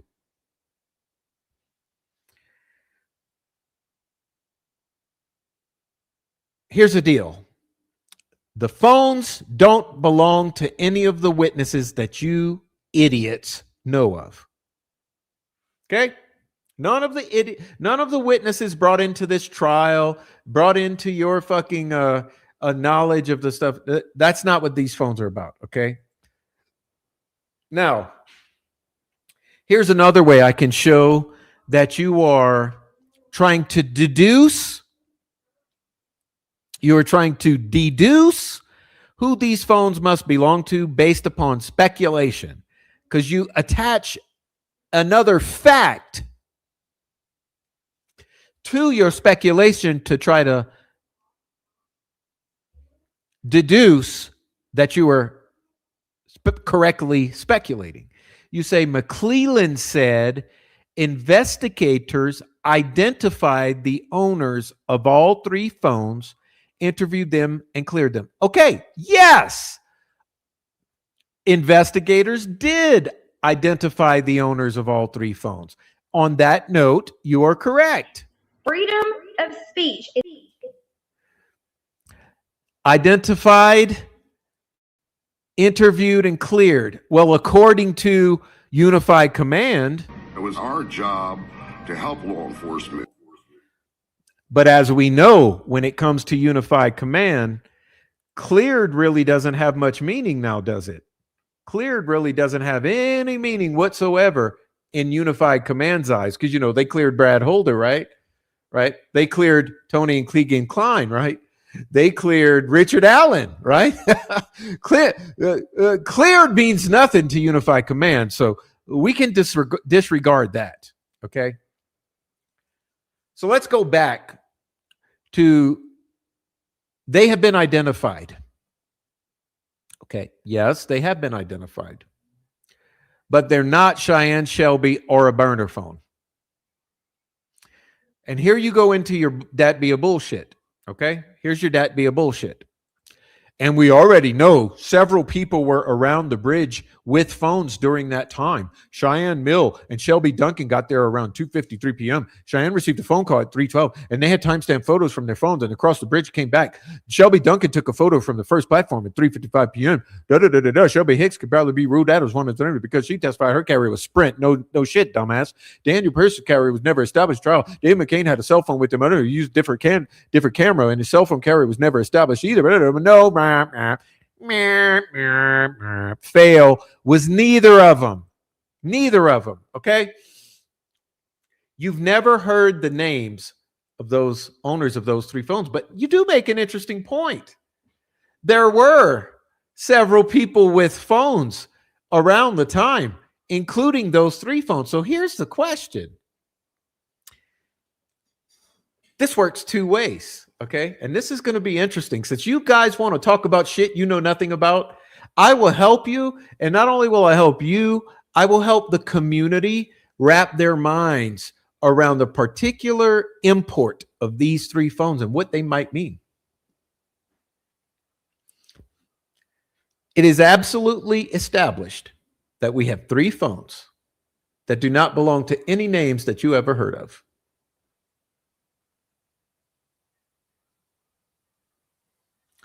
These phones are there before this supposed time frame where Abby and Libby abducted. And they are there until the minute that audio jack is activated on Libby's phone. 1 minute later, that last phone leaves the crime scene. Now, this means one of two things.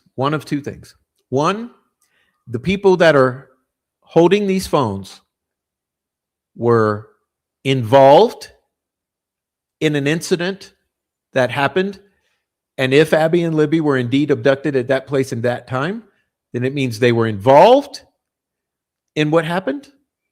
Or two, it means that they are potential witnesses to the events that occurred between 2 and, say, loosely 6 p.m. Either involved or witnesses. Now, question. Let me ask you to reason with me.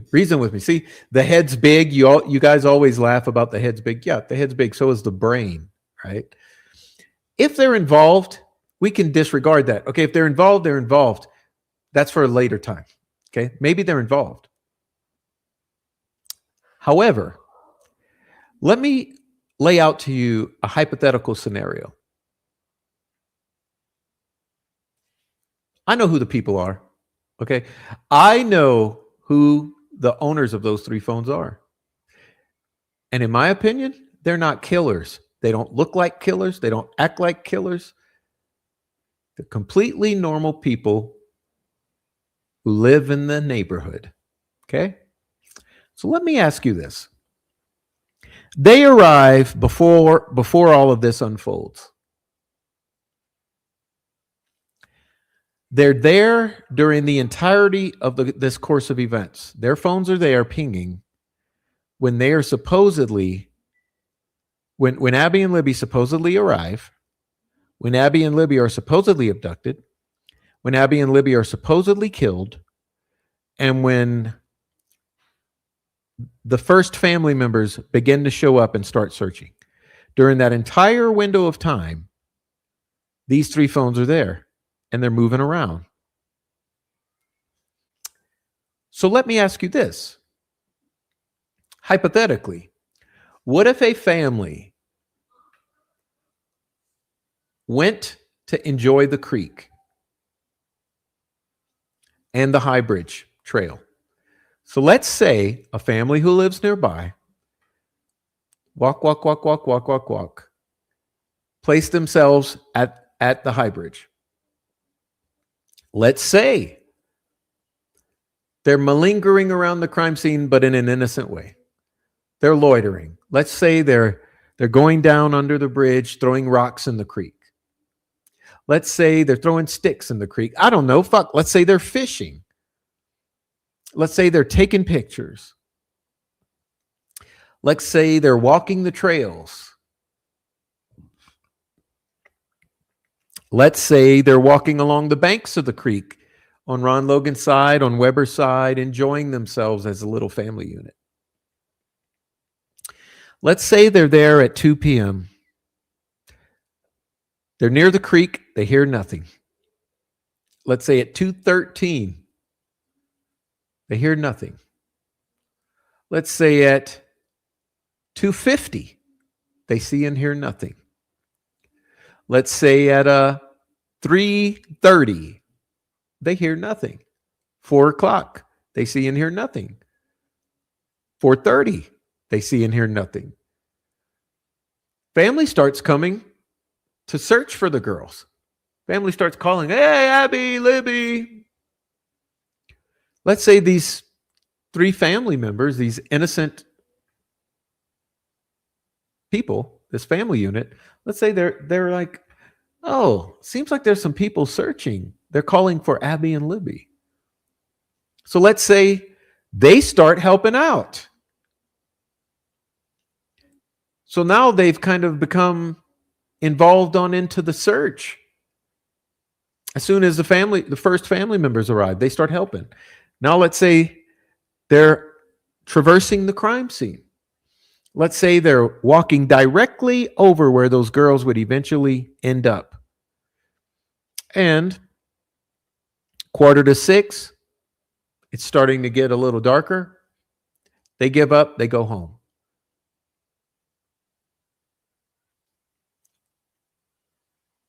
If they're witnesses, but they're witnesses to nothing, what would that mean? What would that mean?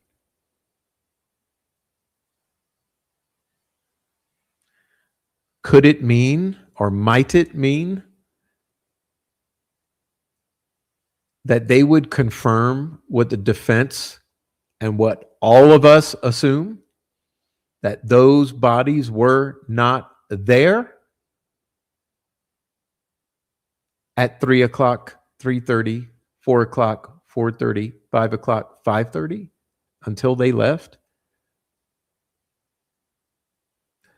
Might it also mean that Abby and Libby did not make a sound? Because if at 2:13 they are abducted by someone at gunpoint who, according to Ron Logan, was Ron Logan,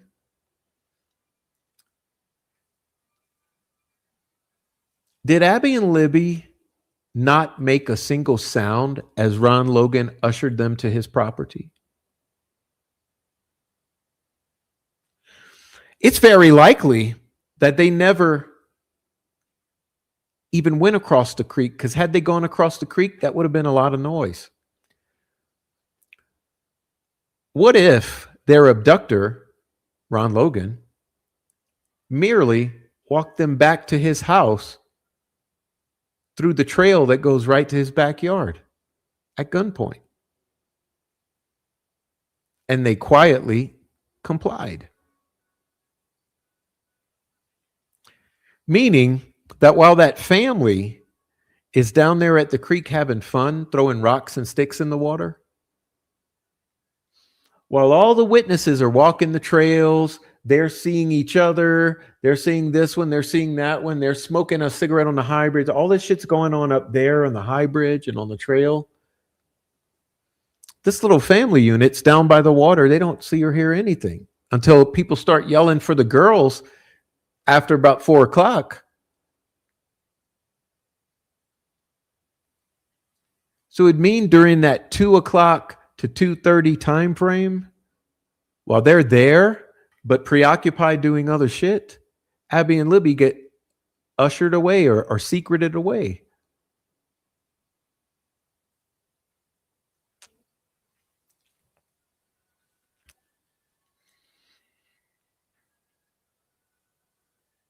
So could those 3 phones be important? Yes, because maybe when the investigators went to talk to that family, maybe they didn't ask the right questions. Maybe they didn't say, "What were you doing down at that creek? Did you see or hear anyone else? Who did you see or hear? When did you see or hear it?" Maybe they weren't looking for witnesses of nothing. Maybe they were looking for witnesses of something.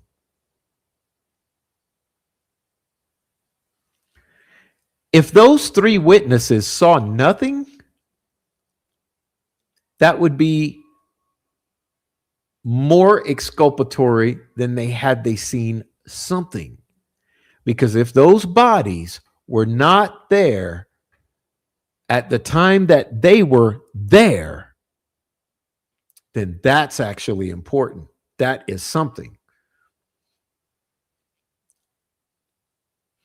And like I said, if they're literally walking in Ron Logan's backyard in the 5 o'clock hour and they're not stepping over those girls' bodies,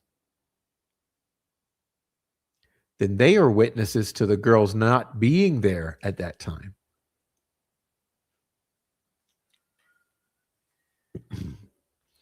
But the CHOMO will CHOMO on. He will just CHOMO his ass off. And he and Fig Solves and all the fucking other state actors, they will sit there and they will tell you it was Shelby and Cheyenne and Daniel and these Listen, guys, you need to wipe your ass with all of these names. These names mean nothing. Okay, Daniel Pearson, Dave McCain, Shelby and the other Shelby and the Cheyenne, all of these people, they're nobodies. They're nothing to this story. You retards, Troll Farm, you need to forget them. That your tunnel vision with these names is absolutely mind-boggling. Maybe actually see what has gone on here, and you'll wipe that crust from your eyes and be able to see clearly, because this tunnel vision is keeping you up each other's asses, like in the worst way possible. You don't know anything about this case. You think you know something. All you know about this case, can literally be delivered by Murder Sheet. Okay, the state delivered it. So why are you even here?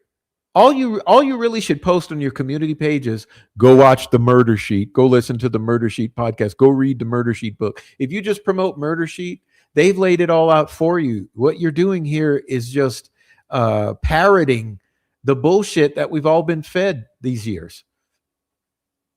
Okay. And when you're spreading this as fact, you're actually spreading misinformation, and some of it is actually disinformation. How is that helping those dead girls? You really believe Richard Allen killed those girls? So you believe spreading misinformation and disinformation to keep him imprisoned is a justice? Wow, it takes lies and lies and twisted facts or inconsistencies. It takes that to keep him in prison. That's what you're counting on. That's why you're here. You're here to spread the disinfo, to keep him in prison the rest of his life because you are absolutely convinced he killed those girls. What about a fair trial? What about a fair trial doing that? What about actual evidence proving that? You don't need to be here disinforming on this case.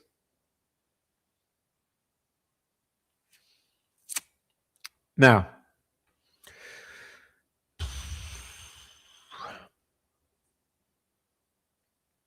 that covers that stuff. But like I mentioned, the CHOMO has been running his fucking mouth. Okay. And guys, while you're here, while we're taking our break, my back is killing me. It's hot. I'm tired. While we're taking a break, I'm going to go get some chocolate and water. We're going to move into the CHOMO's own confessions and smearing of Ricci Davis and the bullshit lies he told. So the CHOMO recently did 2 live streams, which were the most unhinged fucking live streams you've ever seen. Okay. And because the CHOMO's a CHOMO, I can't share them with you here, because if I put them on the screen here, the CHOMO will strike me. The CHOMO will strike, because protecting CHOMOs comes at all cost, even if it means like looking like a little biatch by striking people for playing and criticizing your content. So we can't criticize the CHOMO with his own content, because he'll strike because he's a little biatch. Okay, he's a puzz. So what we're going to do instead, I went ahead and I procured, some excerpts in the form of written transcripts of the CHOMO's unhinged live streams. And we're going to dive into that, because the CHOMO kind of gave some additional details that I think all of you will want to know. Okay.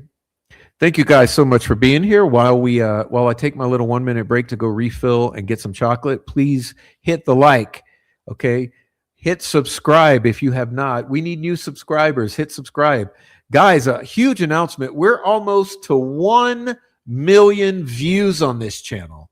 We're almost to 1 million views, and it's all been made possible by you. Okay, we're nearing the 1 million views of this content, and that's a huge accomplishment and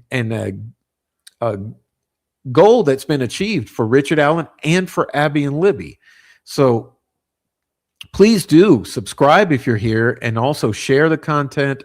No matter what you want to go look for to find to share, you don't have to share this one. Share anything that's worthwhile, in your opinion. But for those on the replay, please leave comments down below, because I am able to get these amazing live chats because we're on the live at the moment. But when the live is over, and if you happen to be watching the replay, which I also appreciate, please leave comments down below, just like you were in the live chat. I don't care if you leave me 20 comments per stream. Comment as the stream goes. I want to hear from you. And trust me, everybody here in this community, okay, they want to hear from you as well. Because my little community in the live chat, they just get along just great. Okay. They always have a lot to say to each other. They have amazing conversations while the lives are ongoing. So please do me a favor and join in on that conversation. Even if you miss the live stream, it's easy to do. Just leave your comments down below. And as our viewers who are loyal listeners come in, they'll see your comments and they'll have conversations with you too. They'll strike up a conversation. So do me a really big solid, okay? A really big solid. Appreciate it.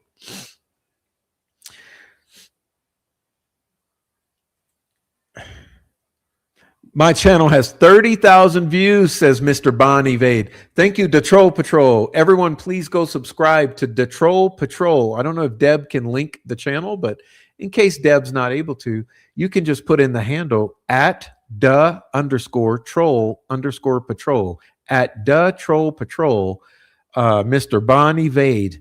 He has now accumulated nearly 30,000 views with less than 80 subscribers in only a few weeks. Okay, only a few weeks on YouTube. And Mr. Bon Evade, a great friend of ours, he's a genius. He's a genius. He's brilliant. Mr. Bon Evade is brilliant, makes amazing content. Please go and subscribe to his channel as well. Okay.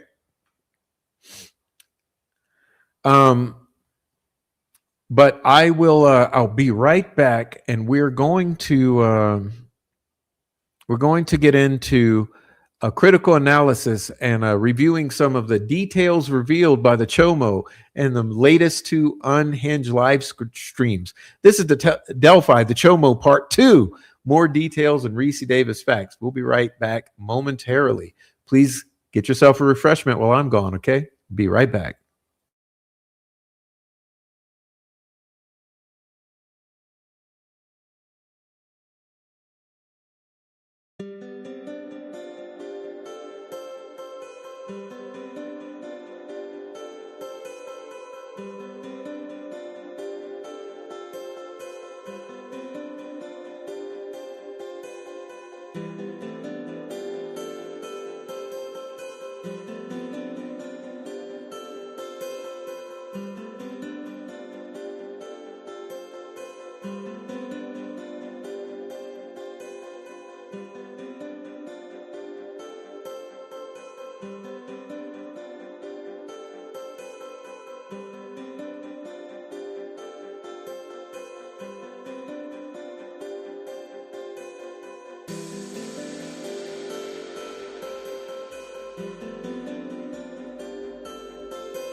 All right. I am back. Thank you guys for waiting. Yes, I did get my I was able to get my Ricci cups. Oh my gosh. Should not be eating. It's the absolute worst you could possibly eat, and I just had some. All right, so we're going to interpret some CHOMO statements, okay? We're going to get into some of the revelations and accusations by the CHOMO. The CHOMO says,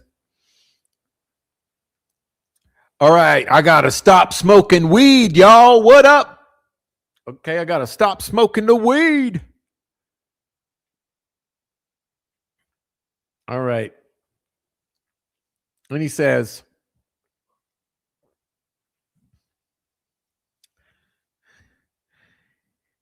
he says,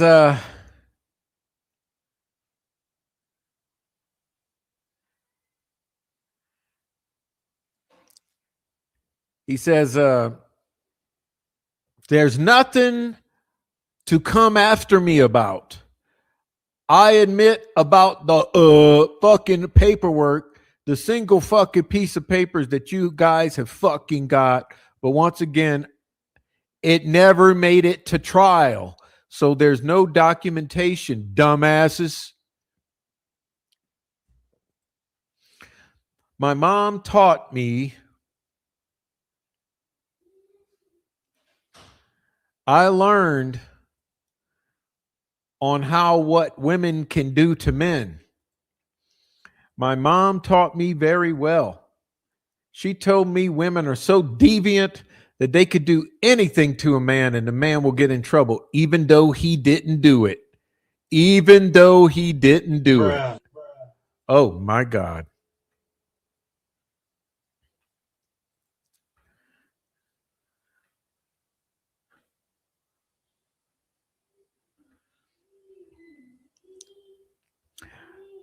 My mom was smart. She even warned me about my second wife.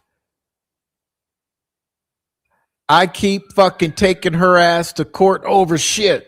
She's gonna fuck me over. And that's exactly what she did, but it didn't get her nowhere either. Oh, by the way, fire in the bowl. I smoked some more weed. All right.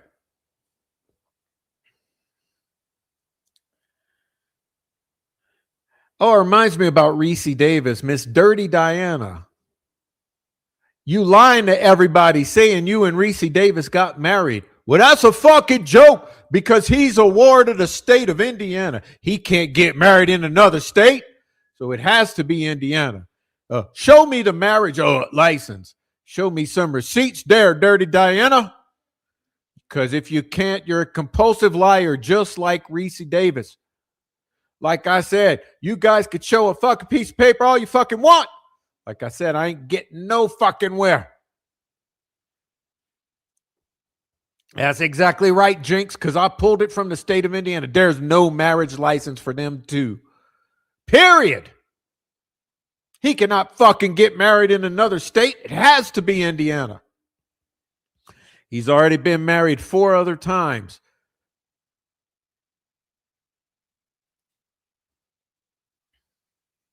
Well, here's how stupid you are, you stupid fucking motherfucker. Look, Ricci Davis is married to Diana in the state of Utah. And all you fucking have to do, dumbass, is go put his name into the state of Utah website for marriage lookups. And you would understand that you're a slanderous, ignorant, habitual liar and lazy. And maybe if you laid off the fucking Mary Jane, you might actually not always make yourself look like a dumbass. Dumbass. Okay, so that's enough on Ricci Davis's marriage. Give them the fucking privacy and respect that they deserve. It's nobody's business. All the married people in the chat, let me ask you this. Is it anybody's fucking business what your marriage license says? Do you owe anybody a copy of your marriage license? I don't give a fuck. And it's nobody's fucking business who Ricci Davis is or is not married to. That has nothing to do with what he has brought forth regarding Keegan Kline and Ron Logan. Okay? It's just an effort to make him look like a liar by claiming he's not married because you think you know everything. County of Utah, state of Utah, dumbass. All right. Next up. Back to you, Chomo. Back to you, you fucking Chomo. I just have a big major trust issue. A woman can accuse you of something that you didn't do. She can meet you, never talk to you, and she can accuse you of something and they still arrest you. It's fucked up. It's called an investigation after an arrest. You guys really believe they do an investigation before an arrest? Oh my God! You're gladly mistaken. I'm telling you right now. Seriously. Oh, yeah. One of them was twice. Right. I thought I saw 4 different dates on there. Let me look at that again. Give me a second. Could have saw 4 different dates. Yeah. Davis, he got married February 2000, February 04. Oh, okay. Same person. March 2006, March 2013. He's been married 3 times. Yeah, what's that tell him? Tell him no one's fucking business. You know, you made it everybody's business. That's the problems. That's the problems, Megan Bond. The jealousy is what caused all that in the beginning when Channel started thriving. Okay?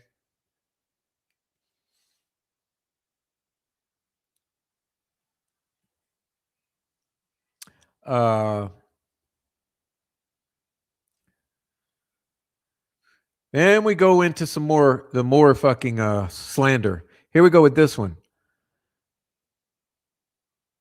They got bit in the ass by karma. The prof last night got bit by karma because of him fucking stealing content again. Okay. No, I didn't. You fucking dumbass. First of all, those Hulu documentaries, you have no idea. Okay. First of all, the Hulu documentaries, if you go and really look at my channel, you'll see I have one up already from 2 weeks ago because there's a glitch in the system with the Hulu documentaries. My use of the Hulu documentaries are for commentary and criticism. That's called fair use. Using the Hulu documentary for fair use purposes and for educational purposes is completely allowed, which is why that first one is up. You know what the problem is, Chomo molester? You know what the problem is? There's a problem in the soundtrack. You guys all know what a soundtrack is, right? I know you don't, molester, because you're mentally ill, okay? But child molester, let me tell you something.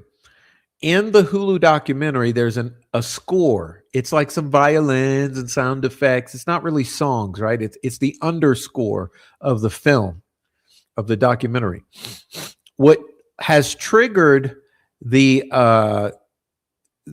algorithm behind the scenes due to your fucking MASH reporting, by the way, is the music.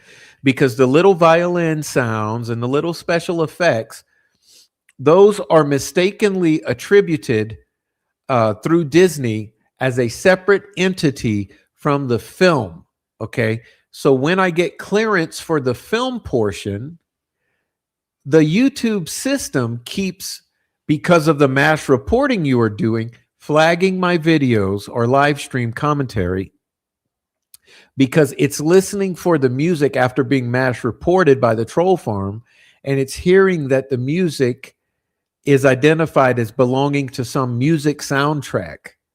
So I'm having to go and counter. Imagine this, y'all. Okay, for my viewers who don't know how any of this works, imagine if you had to go submit a single appeal on a strike of copyright. Okay, imagine that.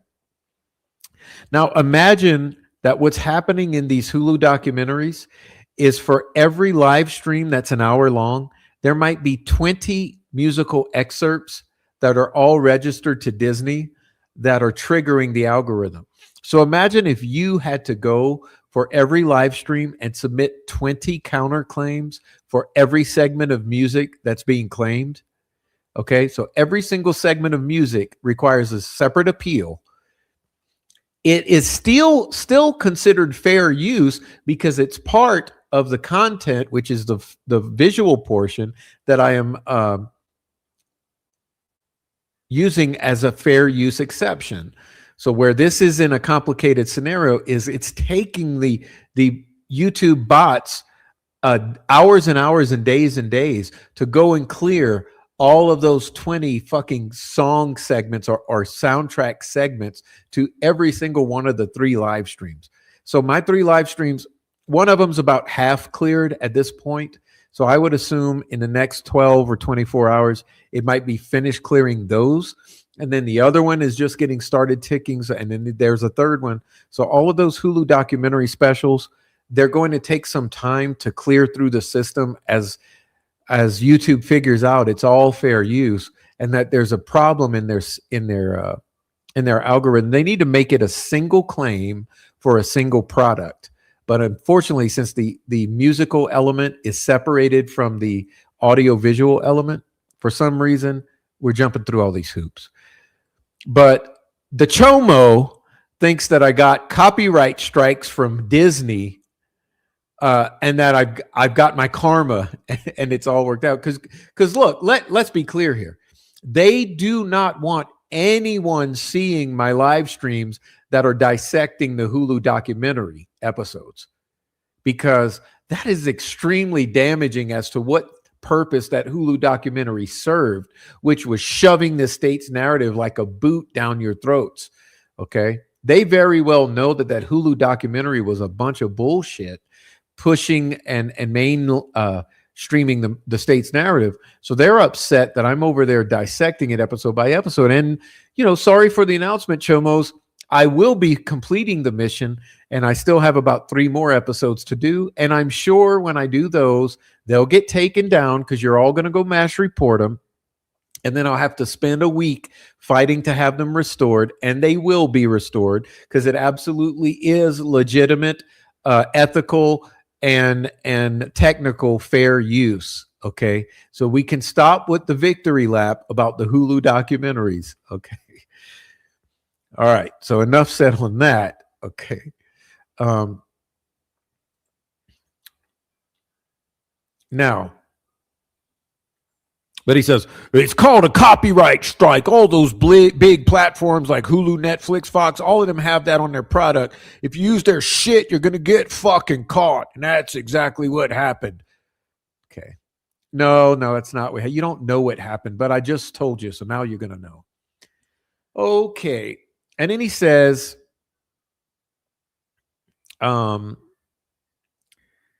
he says,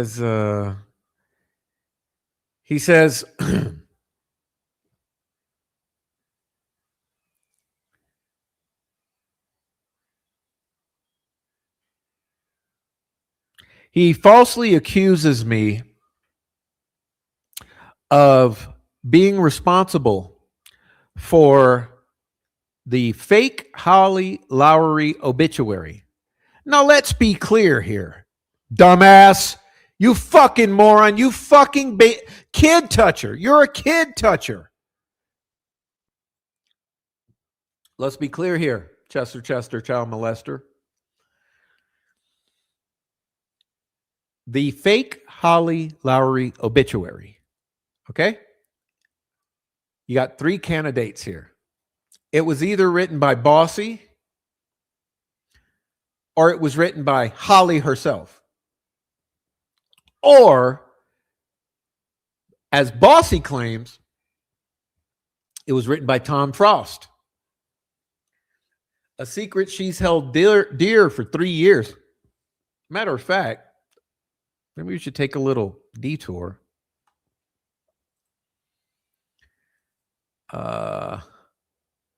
that's the last receipt I put up regarding that for all the idiots, because, you know, I like to provide clarity. So what you'll see here,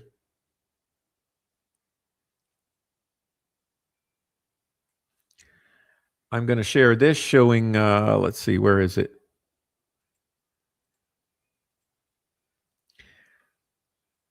Okay, Chomo Meister. Chomo Meister. I presented this receipt for you, Chomos. I say Bossy Bitchalante blames the fake Holly obituary on Thomas Frost. And she was replying, you see it says to a voice message. I just thought about something. Did she, Fishy, write the obituary? And it wasn't Holly at all. So this is Miss Bojangles, also known as Megan Bond. Okay. Megan said, I just thought about something. Did Fishy write the obituary? And it wasn't Holly at all? To which Bossy replies, it was Tommy, meaning Tommy Frost, from my understanding, and AI. Well, yeah, it was AI because it was on an AI-based obituary website. But Bossy Bitchalante says it was Tommy, from my understanding, but I have kept that secret for almost 2 years. Really? Really? So it was, so which is it, Bossy? Was it you or Tommy? Let's get Tommy up here. Was it you, Tommy, or Holly? Let's do a panel. Tommy, Bossy, and Holly, you're all three welcome. Let's discuss who actually wrote the obituary and perpetrated a fucking hoax on the community and damn near caused me to have a fucking heart attack thinking Holly was dead. Holly, Bossy, and Bo. Interesting combination. Huh. From, you know, a little birdie told me that all three of these were victims of Keegan Kline. Do you know that? Keegan and Tony Kline made victims in Bunker Hill and surrounding communities. And a little birdie told me it was Bo, Bossy, and Holly's daughters who were all targeted by Tony and Keegan Kline. So what are they doing in this community causing all this distraction if they were victims of Keegan and Tony Kline? I'd like to know that much. Interesting. But you see, Chomo, when you keep running your cocksucker, this is what happens. Okay? Because no one told you to bring up the fake Holly obituary or to blame it on the prof. You know where you're getting that from? Deb Slaughter, who's a direct relation to Supreme Court Justice Slaughter. Why is Judge Slaughter's relative falsely accusing me of writing the fake Holly obituary and has been continuously trying to discredit me for all these years? Deb Slaughter, I am offended by your existence.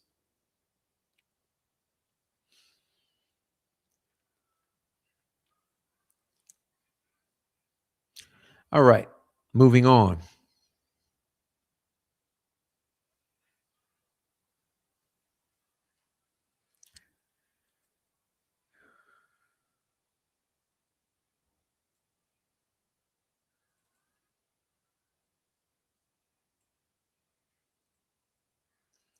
The CHOMO.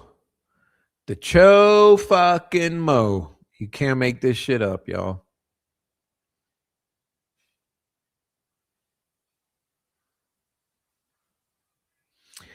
So yeah, Bossy, Tommy, Bo, blame the Chomo for fucking mentioning my name in relation to that. I ain't had nothing to do with it. As a matter of fact, I should sue all of you because I damn near had a fucking heart attack and I have a heart issue. You guys almost made me fucking keel out dead over here by scaring me thinking that girl was dead. Okay? I thought she unalived herself. And you all were laughing about the shit. All right. Let's see.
All right, so this one.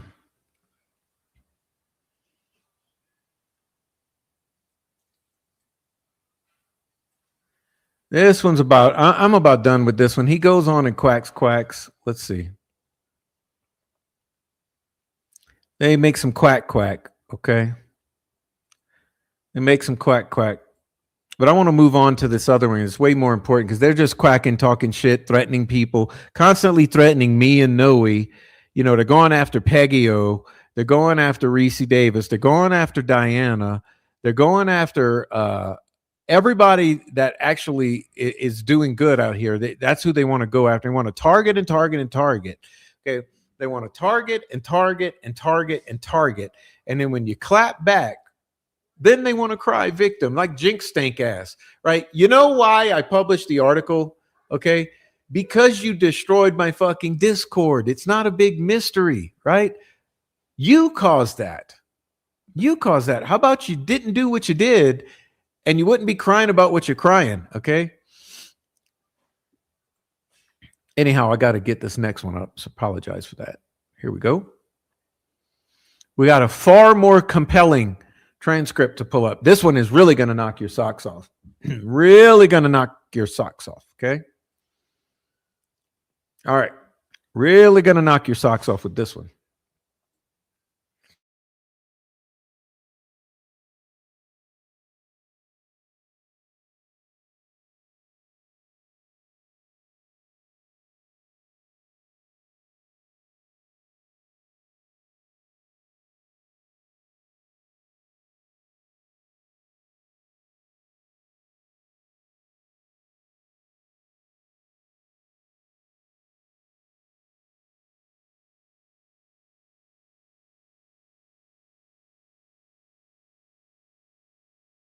Okay, I'm ready. I had to get my crap together. There's a lot to read here. I don't feel like reading much, but I want to go through this because it's very interesting. Now, keep in mind now, please, guys, you can't make this shit up. Keep in mind, this is an entirely different live stream. Entirely different, as you can see. Okay, entirely different live stream right here. So the CHOMO says, before I get in, I want to address this real quick. He says, yeah, you know, I was accused of a heinous crime a couple times by 2 ex-wives. Oh my God. Oh my God. What the hell? 2 times? Bruh. Oh my God. Oh my God. Oh my God. Oh my God. Is a fucking terrorist. Bruh. This is bullshit, Alado. Freedom of speech.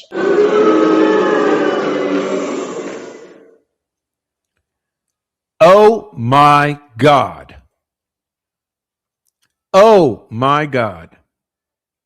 So hold on. So you got 2 different wives. Okay, let me see if I understand this correctly. You got 2 different wives. You got different children. 2 separate times. Whoa. Are you telling me both your ex-wives accused you of molesting children when they broke up with you?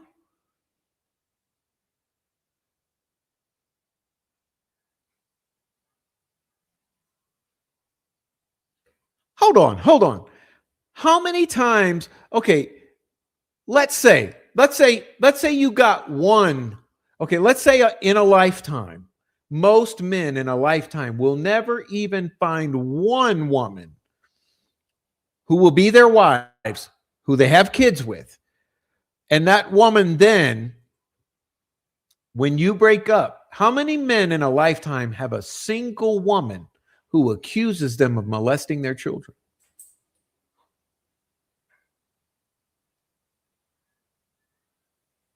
But you want us to believe that in 10 years, separated in 10 years, two different wives, when you broke up, coincidentally just happened to falsely accuse you of molesting their children? Two different wives, 10 years apart, both break up with you in sequence, both falsely accuse you of molesting children? What are the odds? I mean, the odds of one woman who you're married to breaking up with you and accusing you of molesting children, the odds of one woman doing it are probably 1 in 1,000. If that, I should go back to chat. Let's do it. Okay, let's do a chat GPT while I talk shit. Hold on. Chat GPT. Okay. Chat GPT. Okay. What are the odds of a man being accused of child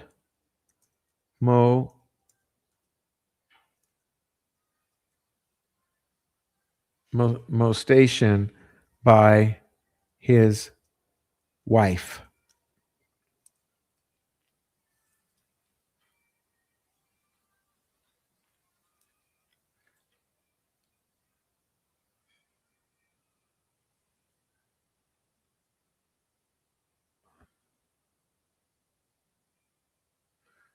Okay. Wait, let me ask it this. What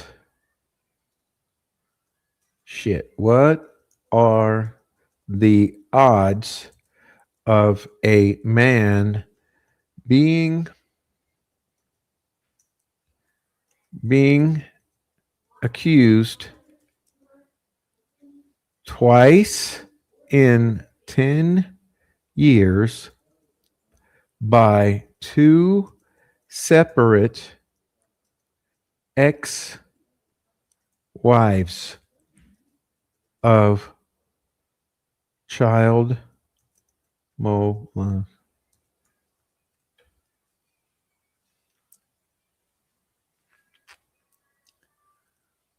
That's a very difficult question.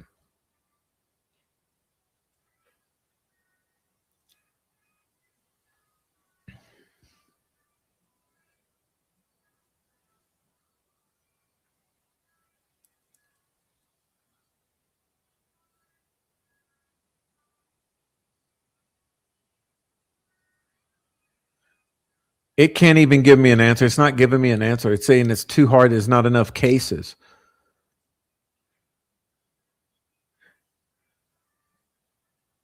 It's telling me that 1/4 of all cases are usually exonerated. Okay. All it says is extremely unlikely. Okay, that's your answer. Extremely unlikely. So what ChatGPT says is it cannot give, because there's not enough statistics on this for it to access numbers and percentages. But it says approximately 24% chance that a single allegation is not carried through to conviction because there's no evidence or something like that. But when it says when it comes to two separate allegations, that it's extremely unlikely.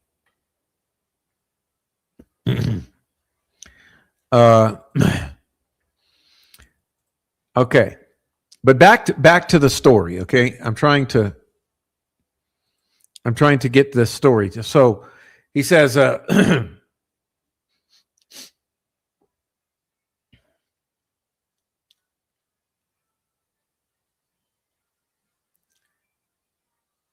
he says, I was accused of a heinous crime. No, that's heinous crimes by two ex-wives. And evidence came forward that was fabricated information that they told the police, and my cases were dismissed.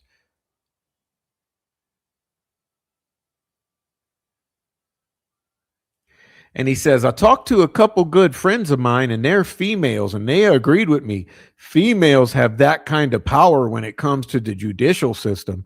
A woman can claim anything against a man, and a man is going to get arrested immediately.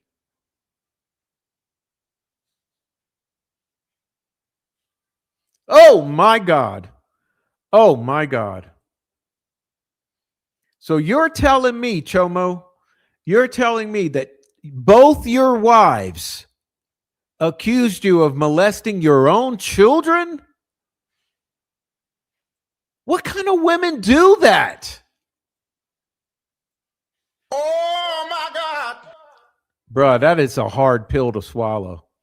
Bruh. That is a hard pill to swallow.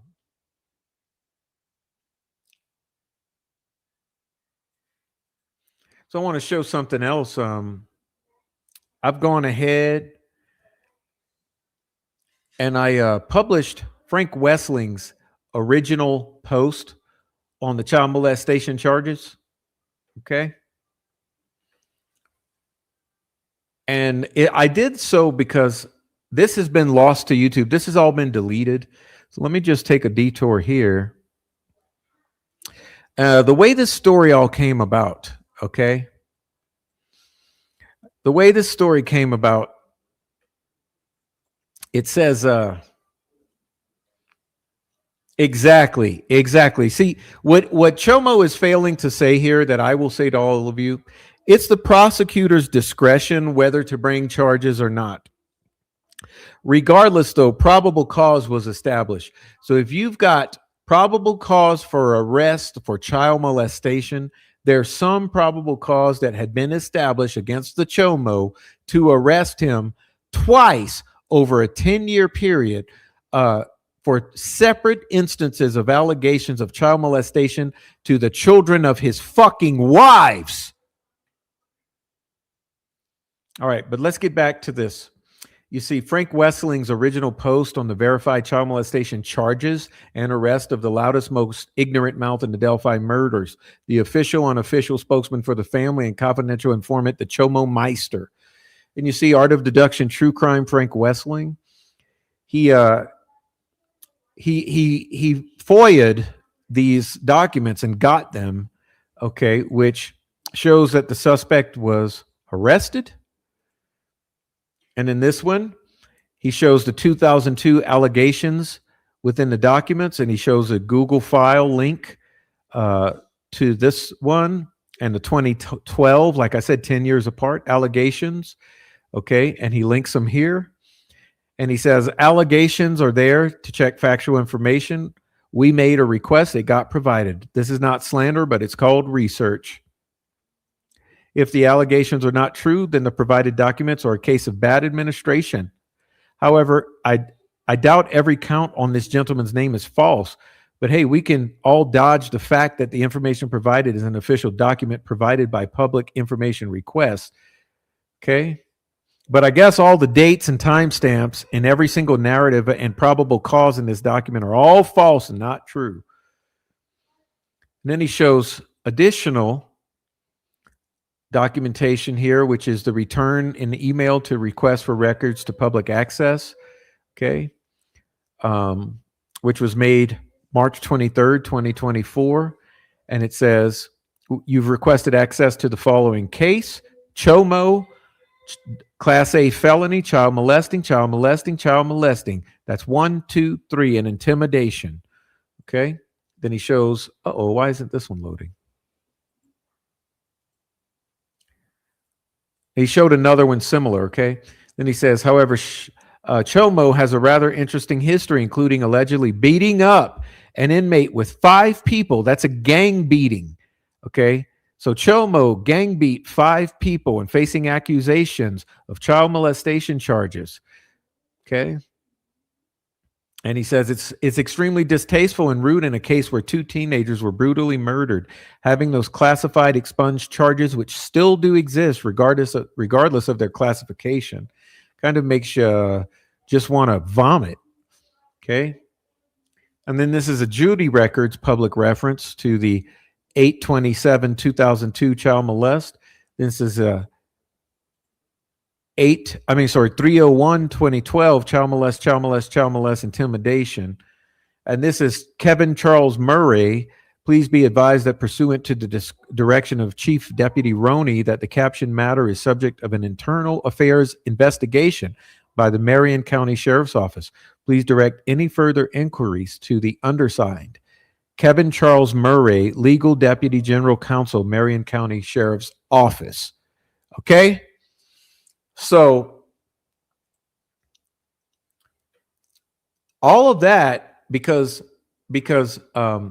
Frank Wessling lost his channel was all lost, but some of us had preserved some of those receipts. There are more which you haven't seen yet, but here's the point I want to make about all this, because you know the level of slander that all these people are willing to go through. Let me ask you a rhetorical question.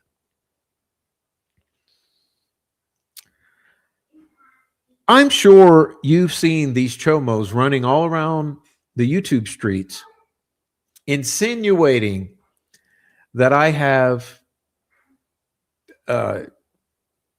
what's the word? That I'm a sexual offender. Okay. 0 receipts, right? But always saying prof's a pedophile, prof's a chomo, prof's a chomo, prof's a chomo. Let me ask you this. What if the tables were turned? What if it was me who had 2 ex-wives, and both ex-wives in a 10-year period, each of those ex-wives accused me of child molestation of their and my children? Let me ask you that. What if the prof was this Chomo Meister? And what if the prof had expunged charges where he was charged and arrested twice from allegations from his wives that he molested his and their own children? What would those troll farm right now be doing? But you know, it's funny because what they do when it's one of their own, they will make every excuse in the book. They will make every excuse in the book for him and just let it fly, you know, and they'll go in there and they'll give him money and they'll just say, oh, it's such a shame that they're mean to you and they call you the Chomo, right? They will make more excuses than he does. Because remember this guy. So first, okay, tell me if you remember what I'm talking about here. So first, the story was that it was not him. There was a mix-up. It was somebody else's social security number that got misfiled and attached to his name. It wasn't him. It was somebody else. Okay, that was excuse number 1.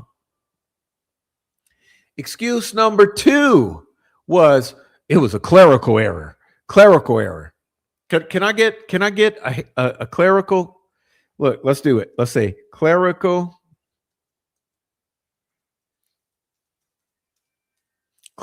error.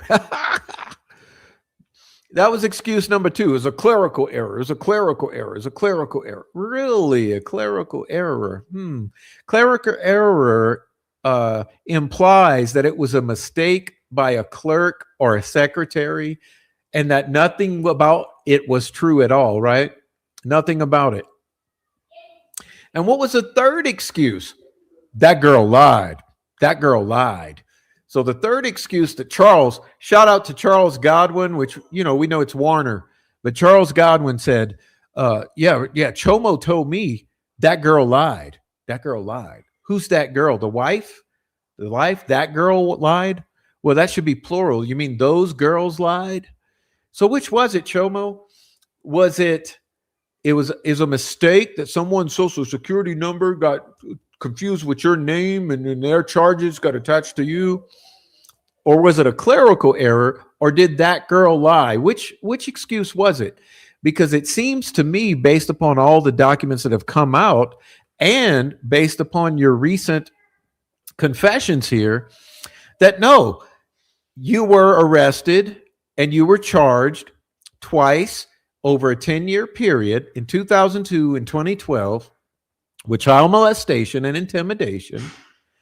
And now you've come and informed us all that it was your ex-wives.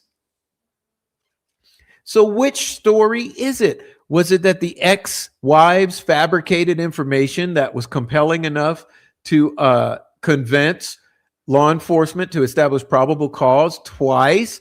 They were that convincing and they had you arrested and jailed twice, and you violated that by intimidating one of them? Or was it a clerical error? Or did that girl lie? Or was it that someone's social security number got mismatched with your name and their charges got put onto you? Which was it, Chomo? Because I know one thing, the record shows that they were expunged. So what really happened is you did have arrest, you did have charges for child molestation, you had accusations from the mothers or the ex-wives, okay, twice in a 10-year period, both your ex-wives. And you were lucky somehow enough that the prosecutor dropped the charges or dismissed the case, decided not to move forward with it. And then you waited a period of time. And when this new law in Indiana came about to expunge your record, fresh start program or whatever it's called. I've discussed it before, but when Indiana developed this, we will expunge your entire criminal history bullshit. Then you went and you filed to have all this expunged from your record before you came on to the JonBenet Ramsey and the Delphi murders cases to squawk, quack, quack, quack, quack, quack, quack. That's really weird. That's really weird. Does anyone out there think that sexual abuse or molestation records or criminal history should ever be expunged? I mean, to me, yeah, maybe they can go and expunge a lot of type of petty crimes, but why should child sexual crimes ever be expunged, even if the cases were dismissed? And this is the same guy who brags about smoking marijuana and possessing a firearm while residing in the state of Indiana, which is highly illegal. Okay? He also goes around announcing hits on people like Noe Amos and Richard Allen. Remember, he announced about 2 or 3 separate hits on Richard Allen.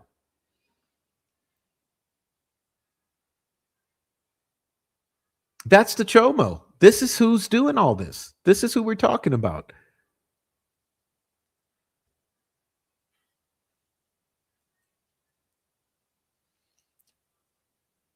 But he wants to talk about Ricci Davis.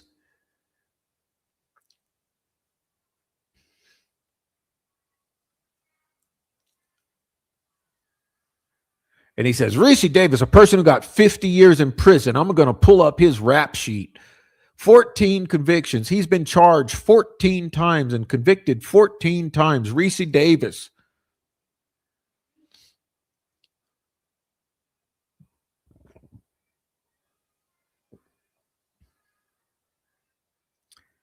He first stated it was Ron Logan. Ron Logan walked the girls through the trail to the crime scene on his property. Next thing you know, he changed the story, and now Keegan Klein's the one that involved. Ron Logan, Keegan Klein, Richard Allen, all in it together to kill the girls.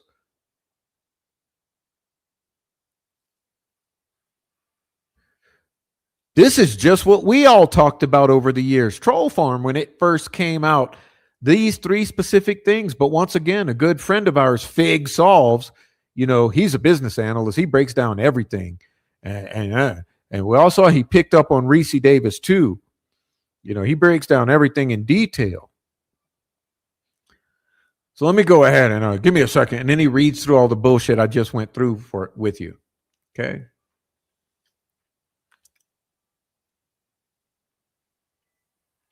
I'm skipping over that. We just read it earlier.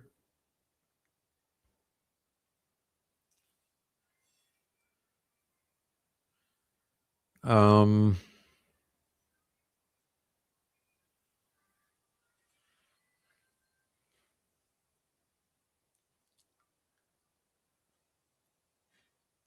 he says, Ricci Davis is a buster. If he was a true convict and Ron Logan actually admitted that, Ron Logan would have not made it out of his cell. Oh, you're encouraging the murder of Ron Logan? And then Keegan Kline made it very clear that he had not only seen or talked to Ricci Davis 2 times, and Ricci Davis is making it sound like him and Keegan Kline were buddies. Oh, so you believe in Keegan Kline's lies now, Chomo? And then he insinuates Ricci Davis is a Chomo. Listen to this. I still want to know why Ricci was in the same block as Keegan. That's what I want to know. Then he goes lie again. He says, you know, the statement was made by his first made by his girlfriend. His girlfriend is the one who tipped it into the Orion system or the FBI. It wasn't Ricci Davis. This was in May of 2017. No, it was in March of 2017, dumbass.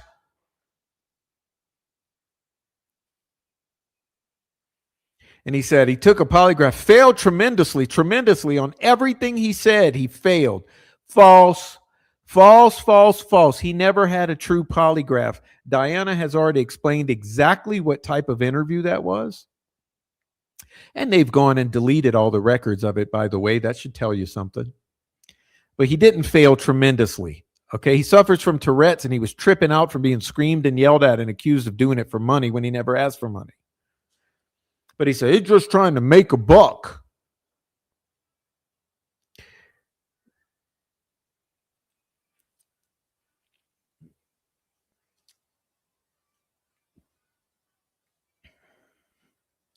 And he says,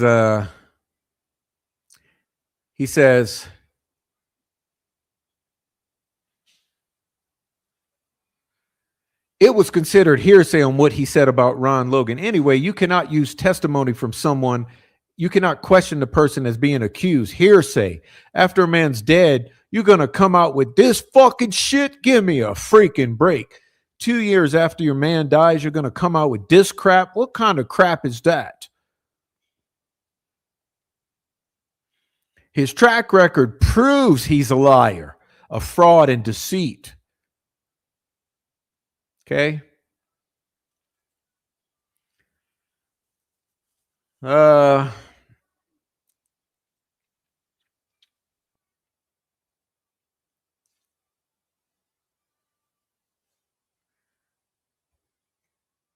He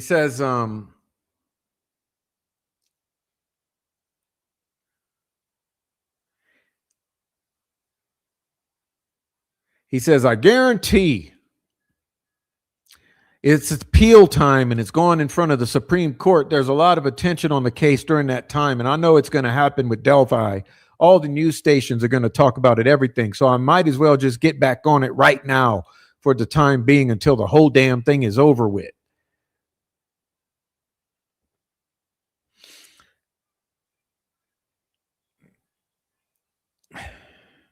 Confessing that they're only doing this because the appeal is coming up and they know that the media attention is going to be back on this case.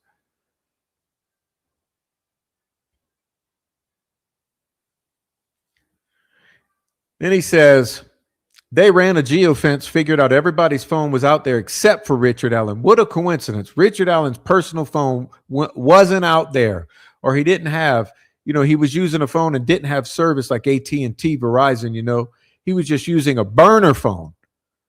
That's what he used. But it's awful weird that Richard Allen's phone didn't fucking show up out there. Tells me he either had a burner phone. If he didn't, he had a personal phone at home and he had a burner phone off on the trails. That's what I think and believe. Okay? But Ricci Davis, that's not a good witness at all. That's why I came on here with the update. And he told law enforcement his wife got rid of it. But his wife told law enforcement he ran over it with the lawnmower, talking about Richard Allen's phone. two different stories. If I go back through all my notes, all my paperwork, chicken scrap, I wouldn't be able to tell the difference. His wife said he mowed over his phone. He said his wife recycled it. Didn't he say his interrogation his wife wouldn't know exactly where it's at? Hell, I have to go back and watch them things again. He says one of those rounds that was from the crime scene was found in a keepsake box, and his gun was loaded with different type of brand of ammunition.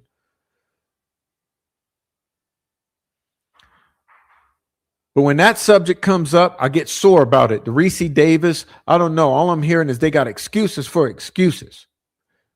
I got to tell you 20 more lies to get out the first lie. And that's what these creators are doing. They're lying. These people are so brainwashed and manipulated. Changing the old fishing license was Richard Allen getting nervous.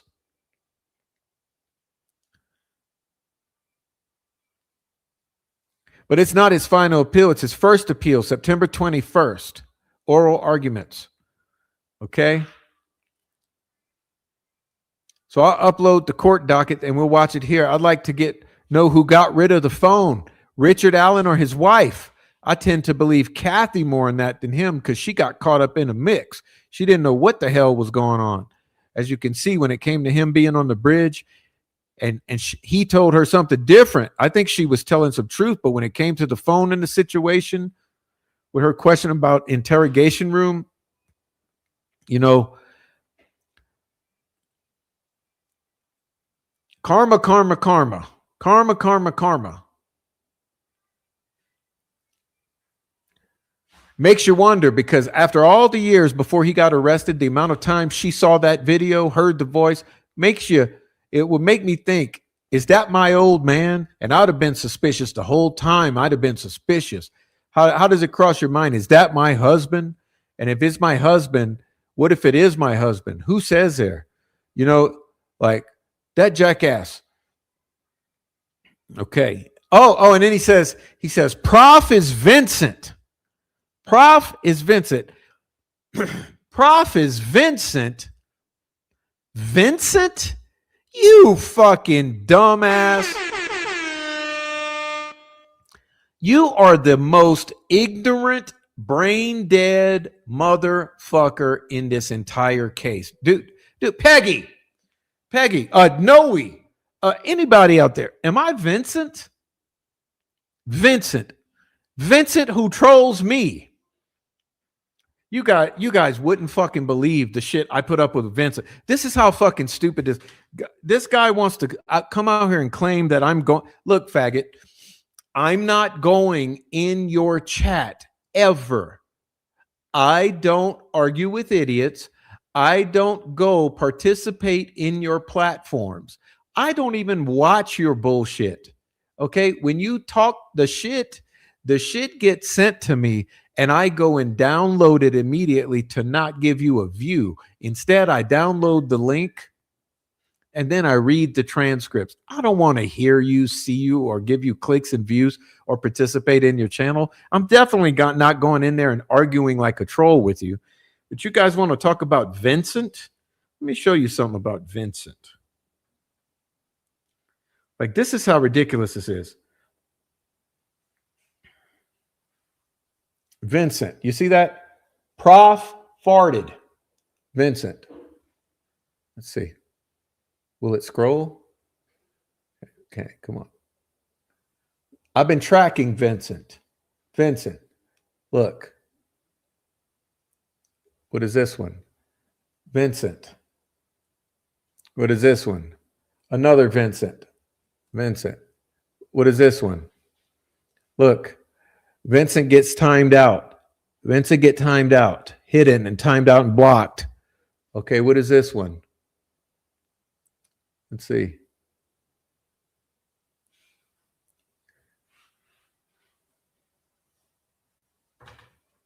Vincent, who loves to say, Prof farted, right? Vincent goes to all the channels and says, somebody farted. I've tracked about 5 different Vincent accounts. Okay.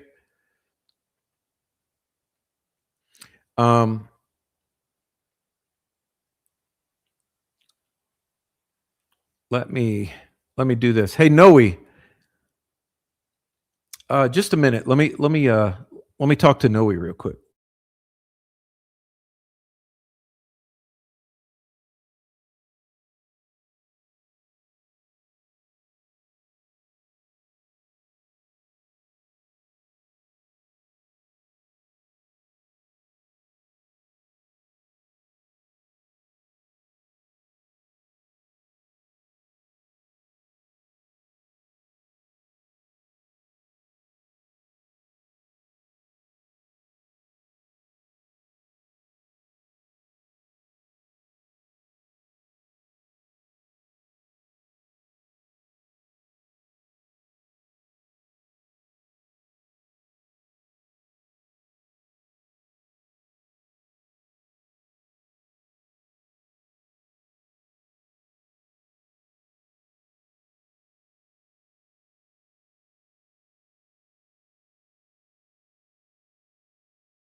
All right, guys. Yeah, we're planning to get out of here, but I'll let Noe come on. We'll just talk to end the stream. We'll get Noe's input on this, but that about does it for my Delphi the Chomo episode number 2. What can I say? Every time this jackass quacks and runs his mouth, he just digs a deeper hole of ignorance and bullshit. So I don't want to be covering the Chomo. You guys already know that this guy is absolutely worthless. Troll farm in general is absolutely worthless. They lie. They fucking lie and lie and lie and lie, and they perpetuate misinformation and disinformation. It's all they do. But look, you know what they love to say? They love to say, we're the ones who care about Abby and Libby. No. We care about Abby and Libby. Let me say why.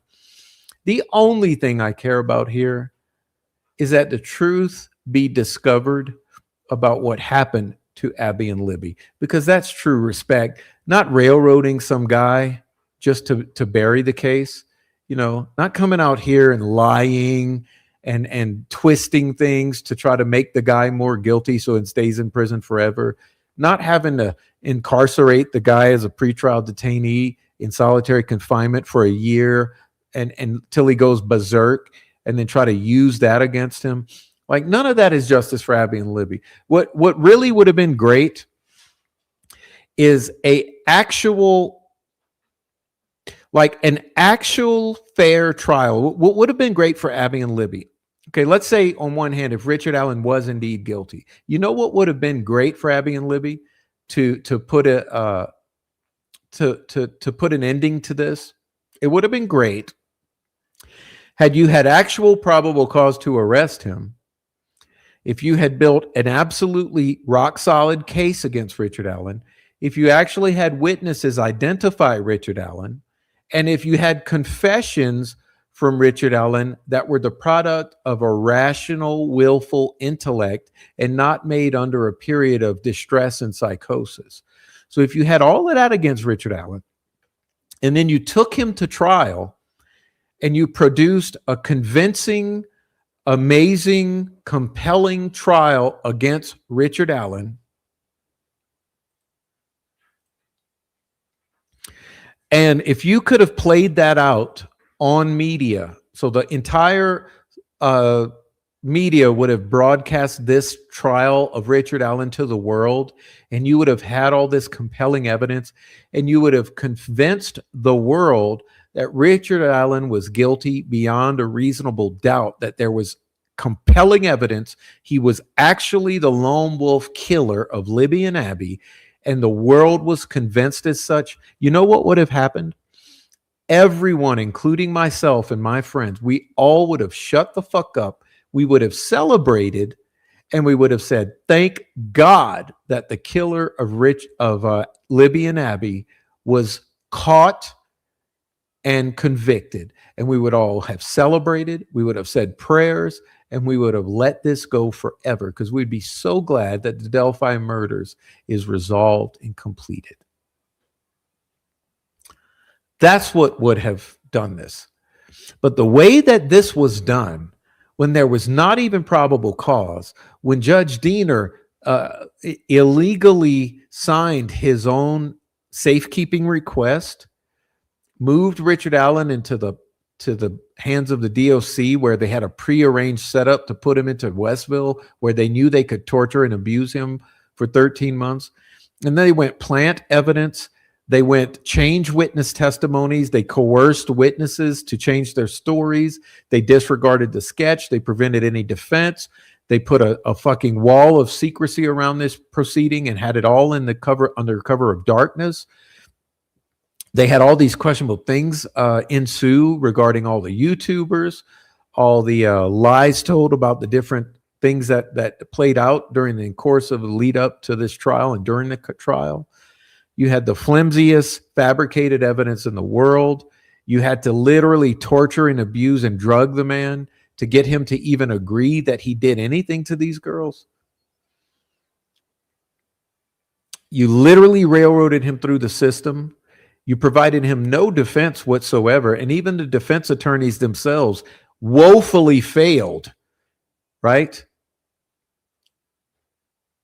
So with all of that, you still want to come out here and double down on your lies, double down on your smears, your defamation, and your disinformation to try to make Richard Allen guilty and try to make anyone who doesn't believe it or anyone who doesn't say so, you try to make them pedophiles, crazy, and all of this shit. Interesting.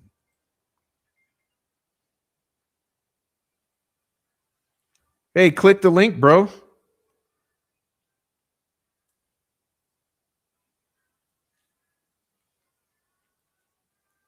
Click the link, bro. It's in the chat.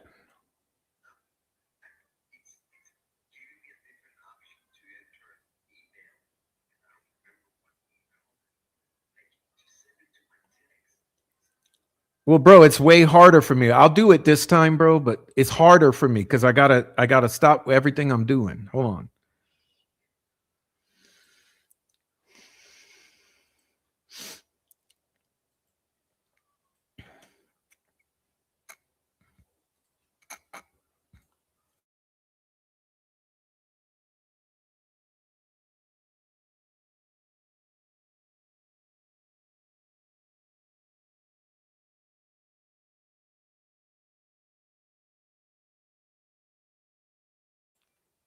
Anyhow, that about does it. So that's my take on the fact that these guys have to terrorize us. You know what I mean? Like, this group of people has reached out to my family members. They've reached out to my CPS. They falsely called the police on me dozens of times. They've terrorized me. They've threatened to kill me. It's still on the YouTube channel. Go look at it. They've gone after my kids, right? They've gone after my custody. They've gone after my family members. All in an effort to scare me away from talking about this case. Why would they have to go through all this if Richard Allen was actually guilty and if it was proven to the world? Why would they care that we're out here? Oh, hello. Hello. Hey, Noe, what up? What up? Loud and clear, bro. I totally agree. Why don't they shut up? Why don't you just let her rest? She's guilty. She's doing 130. Let us talk shit. Let us do our shit, you know? But no, can't do that. Yeah, and dude, the fact they don't want to even hear what Ricci has to say is amazing. What if Ricci has a key to the actual truth about what happened to them girls? Wouldn't they want to know that? Like, that, the troll farm admitted they always believed Ron Logan and Keegan Kline were involved. They always believed Ron Logan and Keegan Kline were involved. Why all of a sudden no? What happened to the other actors?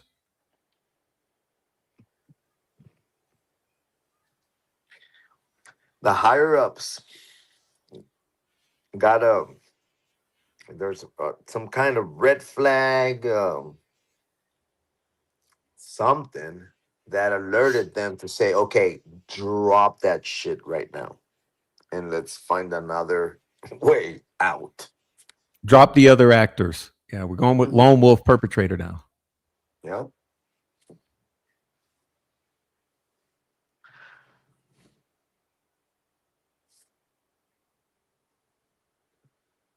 I Yeah, mean, what do you think it's about these revelations about the Chomo's wives? The Chomo's wives are the ones who reported well him when for. when you have like a repeated a, a pattern of accusations, events. I mean, you always got to go back to the basics. Like once a pothead, always a pothead. I mean, so just that tells you everything. Once a chomo, always more than likely. 9 out of 10. You know, always. Absolutely. And it's like I go back to the I just can't let go. It's like the most obvious is usually your answer, and you just can't get away from that. And Oh if my you have God. repeated accusations, like look, I'm free and I'm good and open to say that, okay, like I have 3 OWIs on my record, so more than likely, you know I'm a you know OWI is my weakness. I could get another OWI, but I try very hard not to. I have the track record.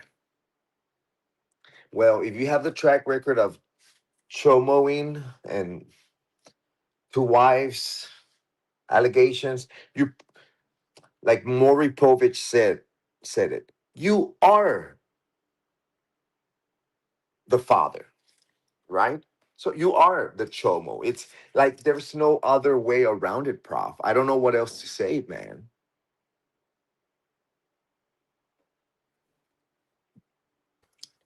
I mean, and like I said, Noah, did you hear where I was saying, what if it was me with this record, with this past? What if this was my past? What do you think they would all be saying Well, and you would doing? have been assassinated by now.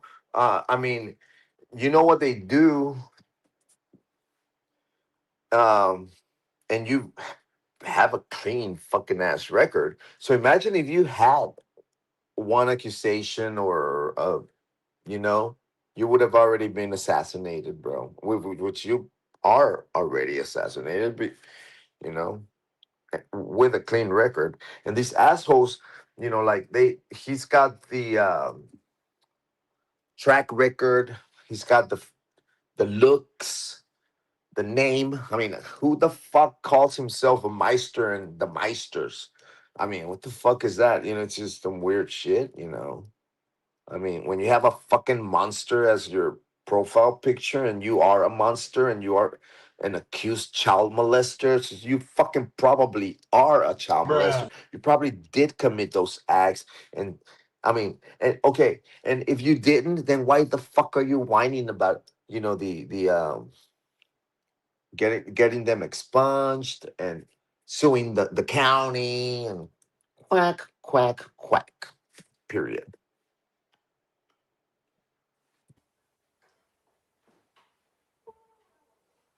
I forgot what I was going to ask you. I don't know, bro. That's Oh on you, man, damn bro. it! That's on you, dude. That's I know on me. some. My brain But glitched. all, I all I'm glitched. saying is like, if it quacks like a quacker and it twacks like a twacker and it tweaks like a tweaker, it's probably a fucking meth head, Meister. Oh, that's what I wanted to ask you about. Okay, Noe, imagine if it's you. Okay, Mm-hmm. imagine if you. Now, I want everyone in the audience, all you guys know and love Noe. Mm-hmm. Okay, imagine if Noe was to get on a live stream and start bragging about how he's smoking weed and bringing his gun to the courthouse. So imagine if Noe's on the stream boasting about smoking marijuana and bringing a firearm to the courthouse, what do you think would happen to Noe? Ice. Ice, ice, baby. I would have had like a dozen ICE agents already fucking tackling me down, possibly killing me, and a bunch of rednecks Hey, on didn't the the Chomo sideline. say he's calling ICE on you? Wasn't that was also the Chomo, wasn't it? That he's calling ICE on Yeah. you've been reported to ICE. Oh yeah, I forgot. See, That Chomo is quacks his so cocksucker racial. so That is much, I so forgot racial, about it. dude. I'm a U.S. citizen, 100%. I'm more fucking American than him, bro.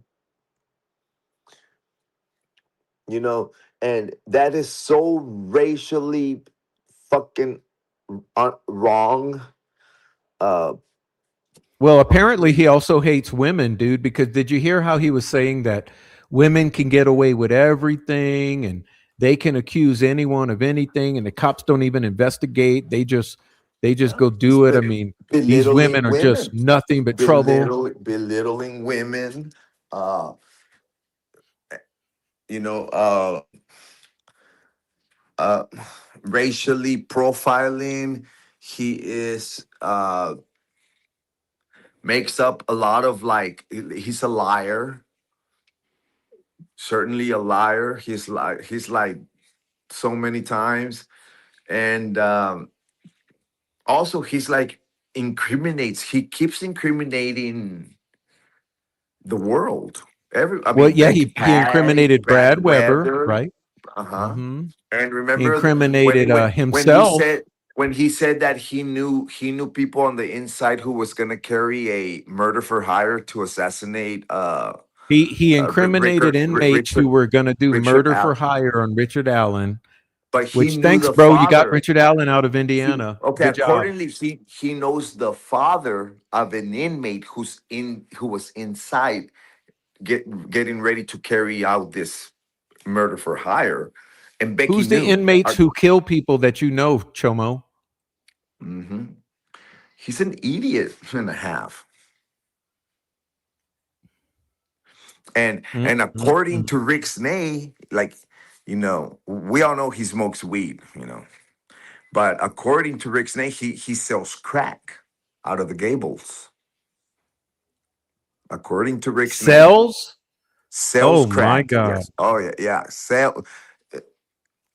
And more than likely smokes it too. Hmm. Good night, Deb. I'm saying good night to Deb. She says she's out of here. Good night, Deb. I mean, Get it's some all good I'm sleep. saying. These are things that have been around the YouTube streets for years, and also there's sources that claim that they saw him place the sticker in my vehicle, the Oh, Ashley Schaefer, him and Tommy Frost. It was in Allen County in Fort Wayne, and he was the one who went to my truck, stood behind it, and placed the sticker on my. Hmm. It was that was the hearing where him and Tommy brought high-powered rifles, um, and were showing them off in a parking lot across the oh, right. court In the building. parking garage, right? Or In a something. parking garage, yes, yes. He's the one See, who played. tell that story again. I had already forgotten about that. Damn, so much goes on in these YouTube Yeah, streets. he didn't have a ride to Allen County, so he didn't have a ride. So the other dumb fuck, Tommy, said, "Oh, I'll pick you up." So he picked him up, and they both Speak for brought yourself. I'm not calling Tommy a dumb fuck unless he acts like one. and they both brought weapons, high-powered weapons, and were showing them off in a parking garage across the. I remember. And that was this very same day when he was spotted placing the sticker on my vehicle. At the time I didn't find out. I didn't find out till like the next day when I was buying gas. See, I wonder why they can't just, I think about these idiots. They always criticize what we do, but I wonder, like, why can't they go on their stupid ass channels and just talk to their friends among. Does it always have to be lies, bullshit, slander, threats? You know, it's crazy, man. All of them. This is troll farm tactics. Troll farm tactics. They have the small balls syndrome, and they can only attack in numbers. That's my assessment of these. Good fucking observation. They That have is a very good. They have the yeah. small ball syndrome. You know, like Mhm.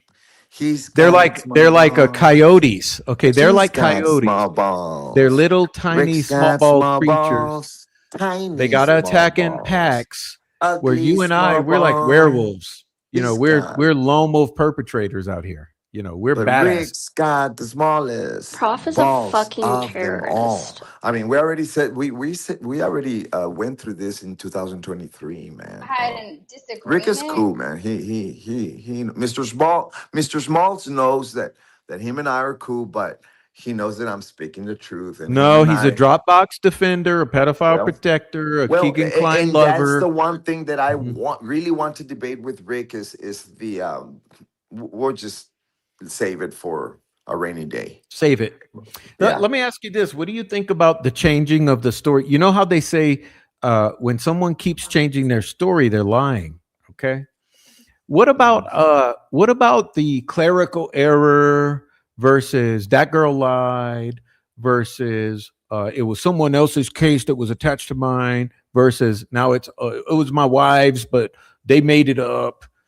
We gotta go back to what the professionals, how the professionals think, and it's like the most obvious is usually the answer. Like first, if you're denying a fact and you're denying, and you come up with some bogus story, and then sometime later and throughout the events, you're like, okay, well, it did happen, but it was this way, not that way. I mean, just right then and there, you already know you're lying. And then the lie becomes a little bigger and bigger, and you start to believe it yourself, and then you're just caught in the fucking whole mess of it all because it's a big old lie, and you've kind of like gave us the real answer. Like, okay, first he said, no, that never happened. And then he said, oh, that little girl lied. And then now it's the wives. So what's gonna be next? I mean, just keep saying the story, keep telling us the story.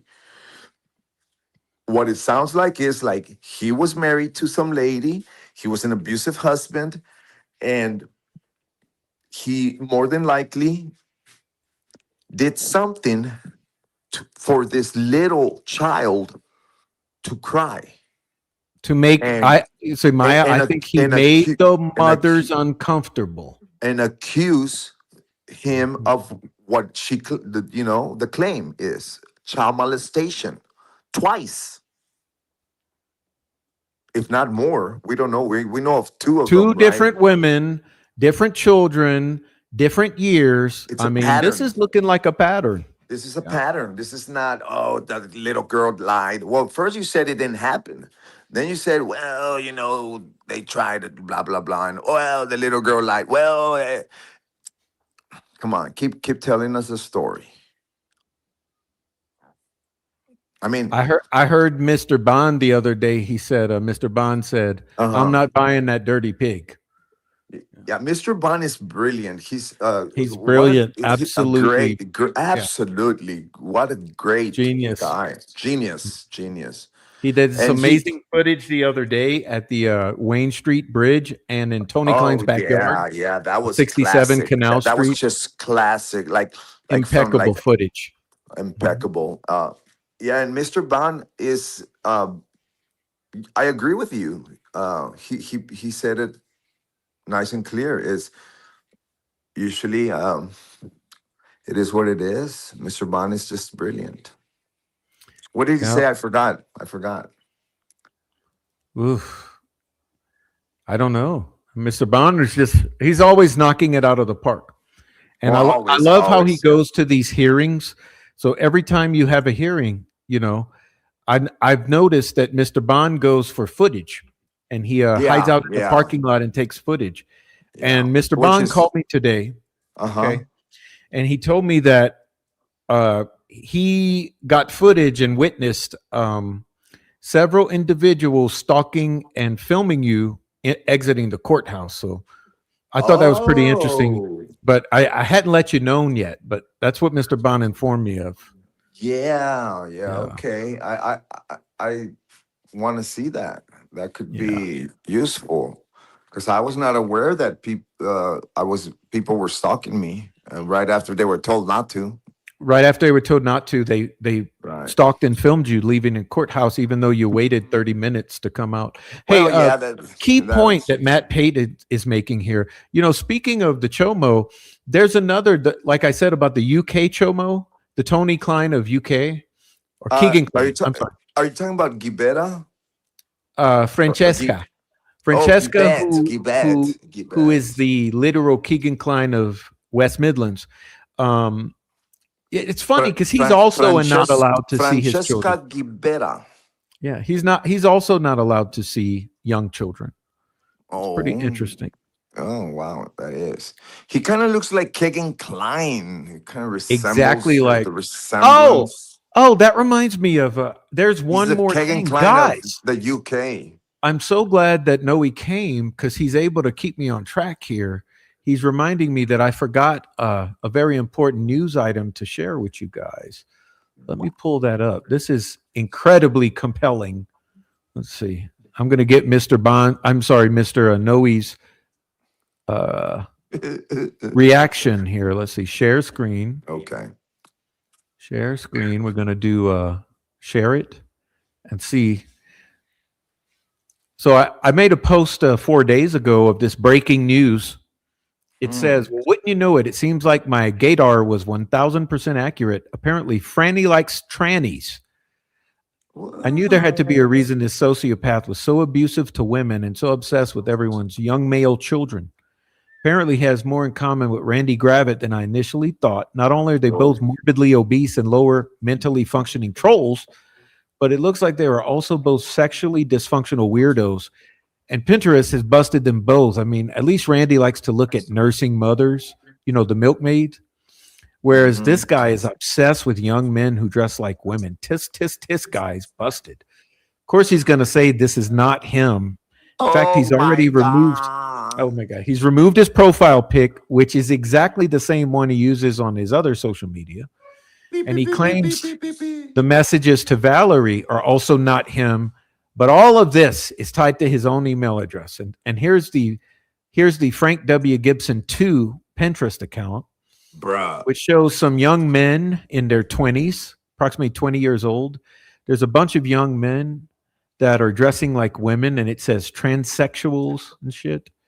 It was our job to alert law enforcement. And this is where he says, my biological dad is a vile monster that beat us all and was part of a pedophile ring. He abused and destroyed my cousin's life through beatings and rapes. He wasn't my dad. He was a monster. Beat my mom, you know. He says, it's my daughter's 12th birthday. I'll miss all of that. My biological dad beat my family so bad, all their men are broken in some form. My dad was part of a vile pedophile ring that abused my cousin so much he doesn't even talk when he's around us. He got away with everything he ever did. Oh, just like the CHOMO. Yeah. So anyway, this is on the community page for you guys. That's very shout alerting. out Scott. Okay. This is on the community page. If you go to the prof, you can check out all the breaking news that I post on the news wire there. The Keegan Klein of the UK. Mm-hmm. But you know, I just wanted to share because we're talking about the Troll Farm Executive Committee. Right. I just wanted to share the top committee member. Yeah. So, yeah, guys. So it's a pretty good one, eh? No. Well, yeah. I mean, it is what it is, bro. All I can tell you right now is that they're getting their ass kicked, and like Fort Pitts said the other day when we did a live stream with Peggy, they opened their own Pandora box. So, Oh, by the way, I think we'll be hearing from Fort Pitt soon. I know he's probably out of here. It got late. It's gotten quite late. But yeah, Fort Pitt says hello, and everybody in the chat, you'll be hearing from Fort Pitts and Noe soon. He's gonna be up here. I don't know when, so I can't fucking pinpoint it, but I know he's gonna be up here soon, and I'm gonna try to make every effort to, if we could I would like to meet with him in Lafayette so we can go to a pub or somewhere, tavern, and check out some live music, something fun like that. That'd be nice. Yeah, something different. You can do like Ruckus and Mark Cohen, where they met at a biker bar in Florida, but didn't talk about Delphi at all. Yeah.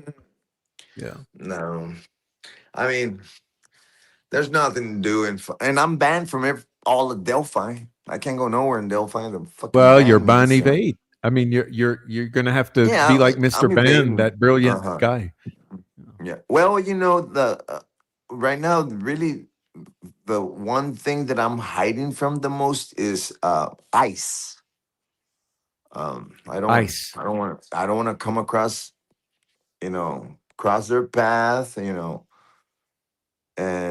I know that several people have reported me to ICE, so I have to, drive in the back roads, drive the back roads, and I'll be fine. Like dude, old Camden. Yeah, drive the old Camden, Samuel Milroy. Go park where Richard Allen parked. Old 25. Stay away from Main Street. Bro, I'll tell you what, we're gonna be at Bacon Fest. We're having a blast at Bacon Fest. Announcement. That's Saturday. Troll Patrol will be at Bacon Fest this year. Saturday. This Saturday. Announcement. Yes. Bacon Fest will be patrolled by blessed with an appearance by the Troll Patrol. We'll be patrolled. Troll Patrol. Well, that's it, Noe. At Bacon Fest. I'm ready to get out of here. I think it was an awesome show. Thanks for coming on, dude. I appreciate the visit with the chat and myself. Yeah, tell everybody I said, hey, I'm gonna chill and wake up in the morning and do it all over again, bro. All over again. And we'll see y'all Friday, because Friday it's gonna be on. Y'all better be here. Right on. All right, good night, Prof. Peace out, Noe. I'm out as well. Peace out. Good night, Noe. All right, Noe Amos, ladies and gentlemen, coming to say hello to everyone. And I'm really glad he could dip in. Boy, we got blessed. We had Ricci at the beginning, Noe at the end. So we got some solid bookends. I'm out of here, y'all. It's super late. What the hell are we doing this late on a Wednesday night? Who knows? I just wanted to knock this out so that we could have it out of the way for Friday and do a great Friday show. And then, hey, I got some extreme journalism going on this weekend on my part. I'll be conducting some interviews. I got some special guests for you on Friday. And I also look forward to next week. So God bless you all. Hide your kids, hide your wife, and hide your husbands, because they CHOMO and everyone out here. And this is Delphi, the CHOMO Part 2. More details on Ricci.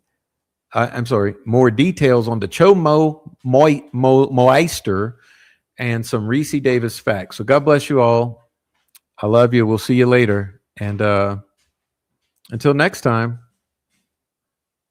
cheers. Well, obviously, we have a rapist in Lincoln Park. He's climbing in your windows. He's snatching your people up, trying to rape them. So y'all need to hide your kids, hide your wife, and hide your husband, because they're raping everybody out here.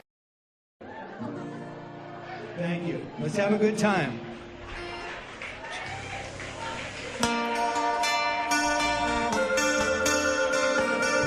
Freedom of speech is a First Amendment right for American citizens. That doesn't mean you're free of consequences. Prof is a fucking terrorist. On a new dimension. shift.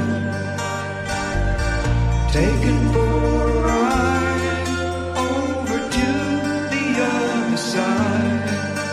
Discovered that time's been forgotten like a song that they never played on the radio too long.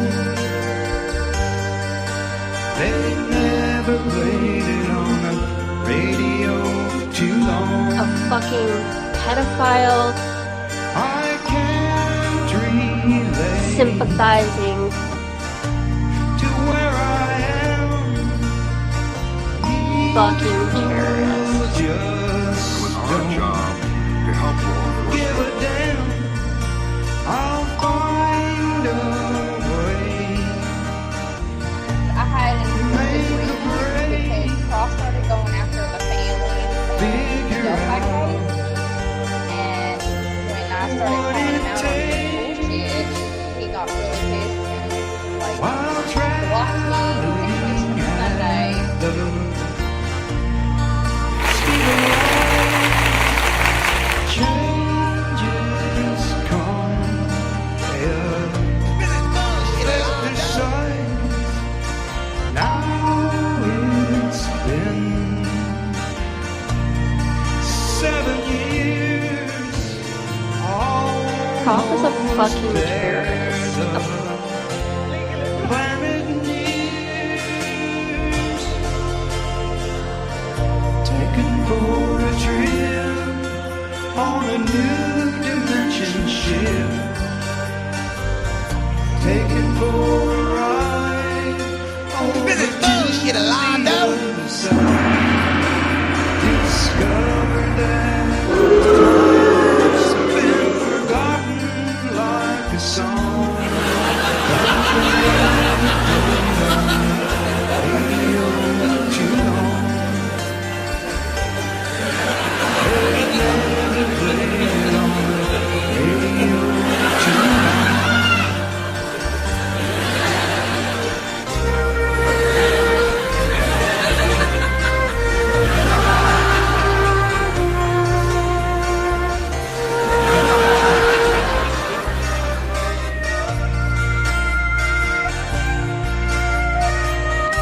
Prof is a fucking terrorist.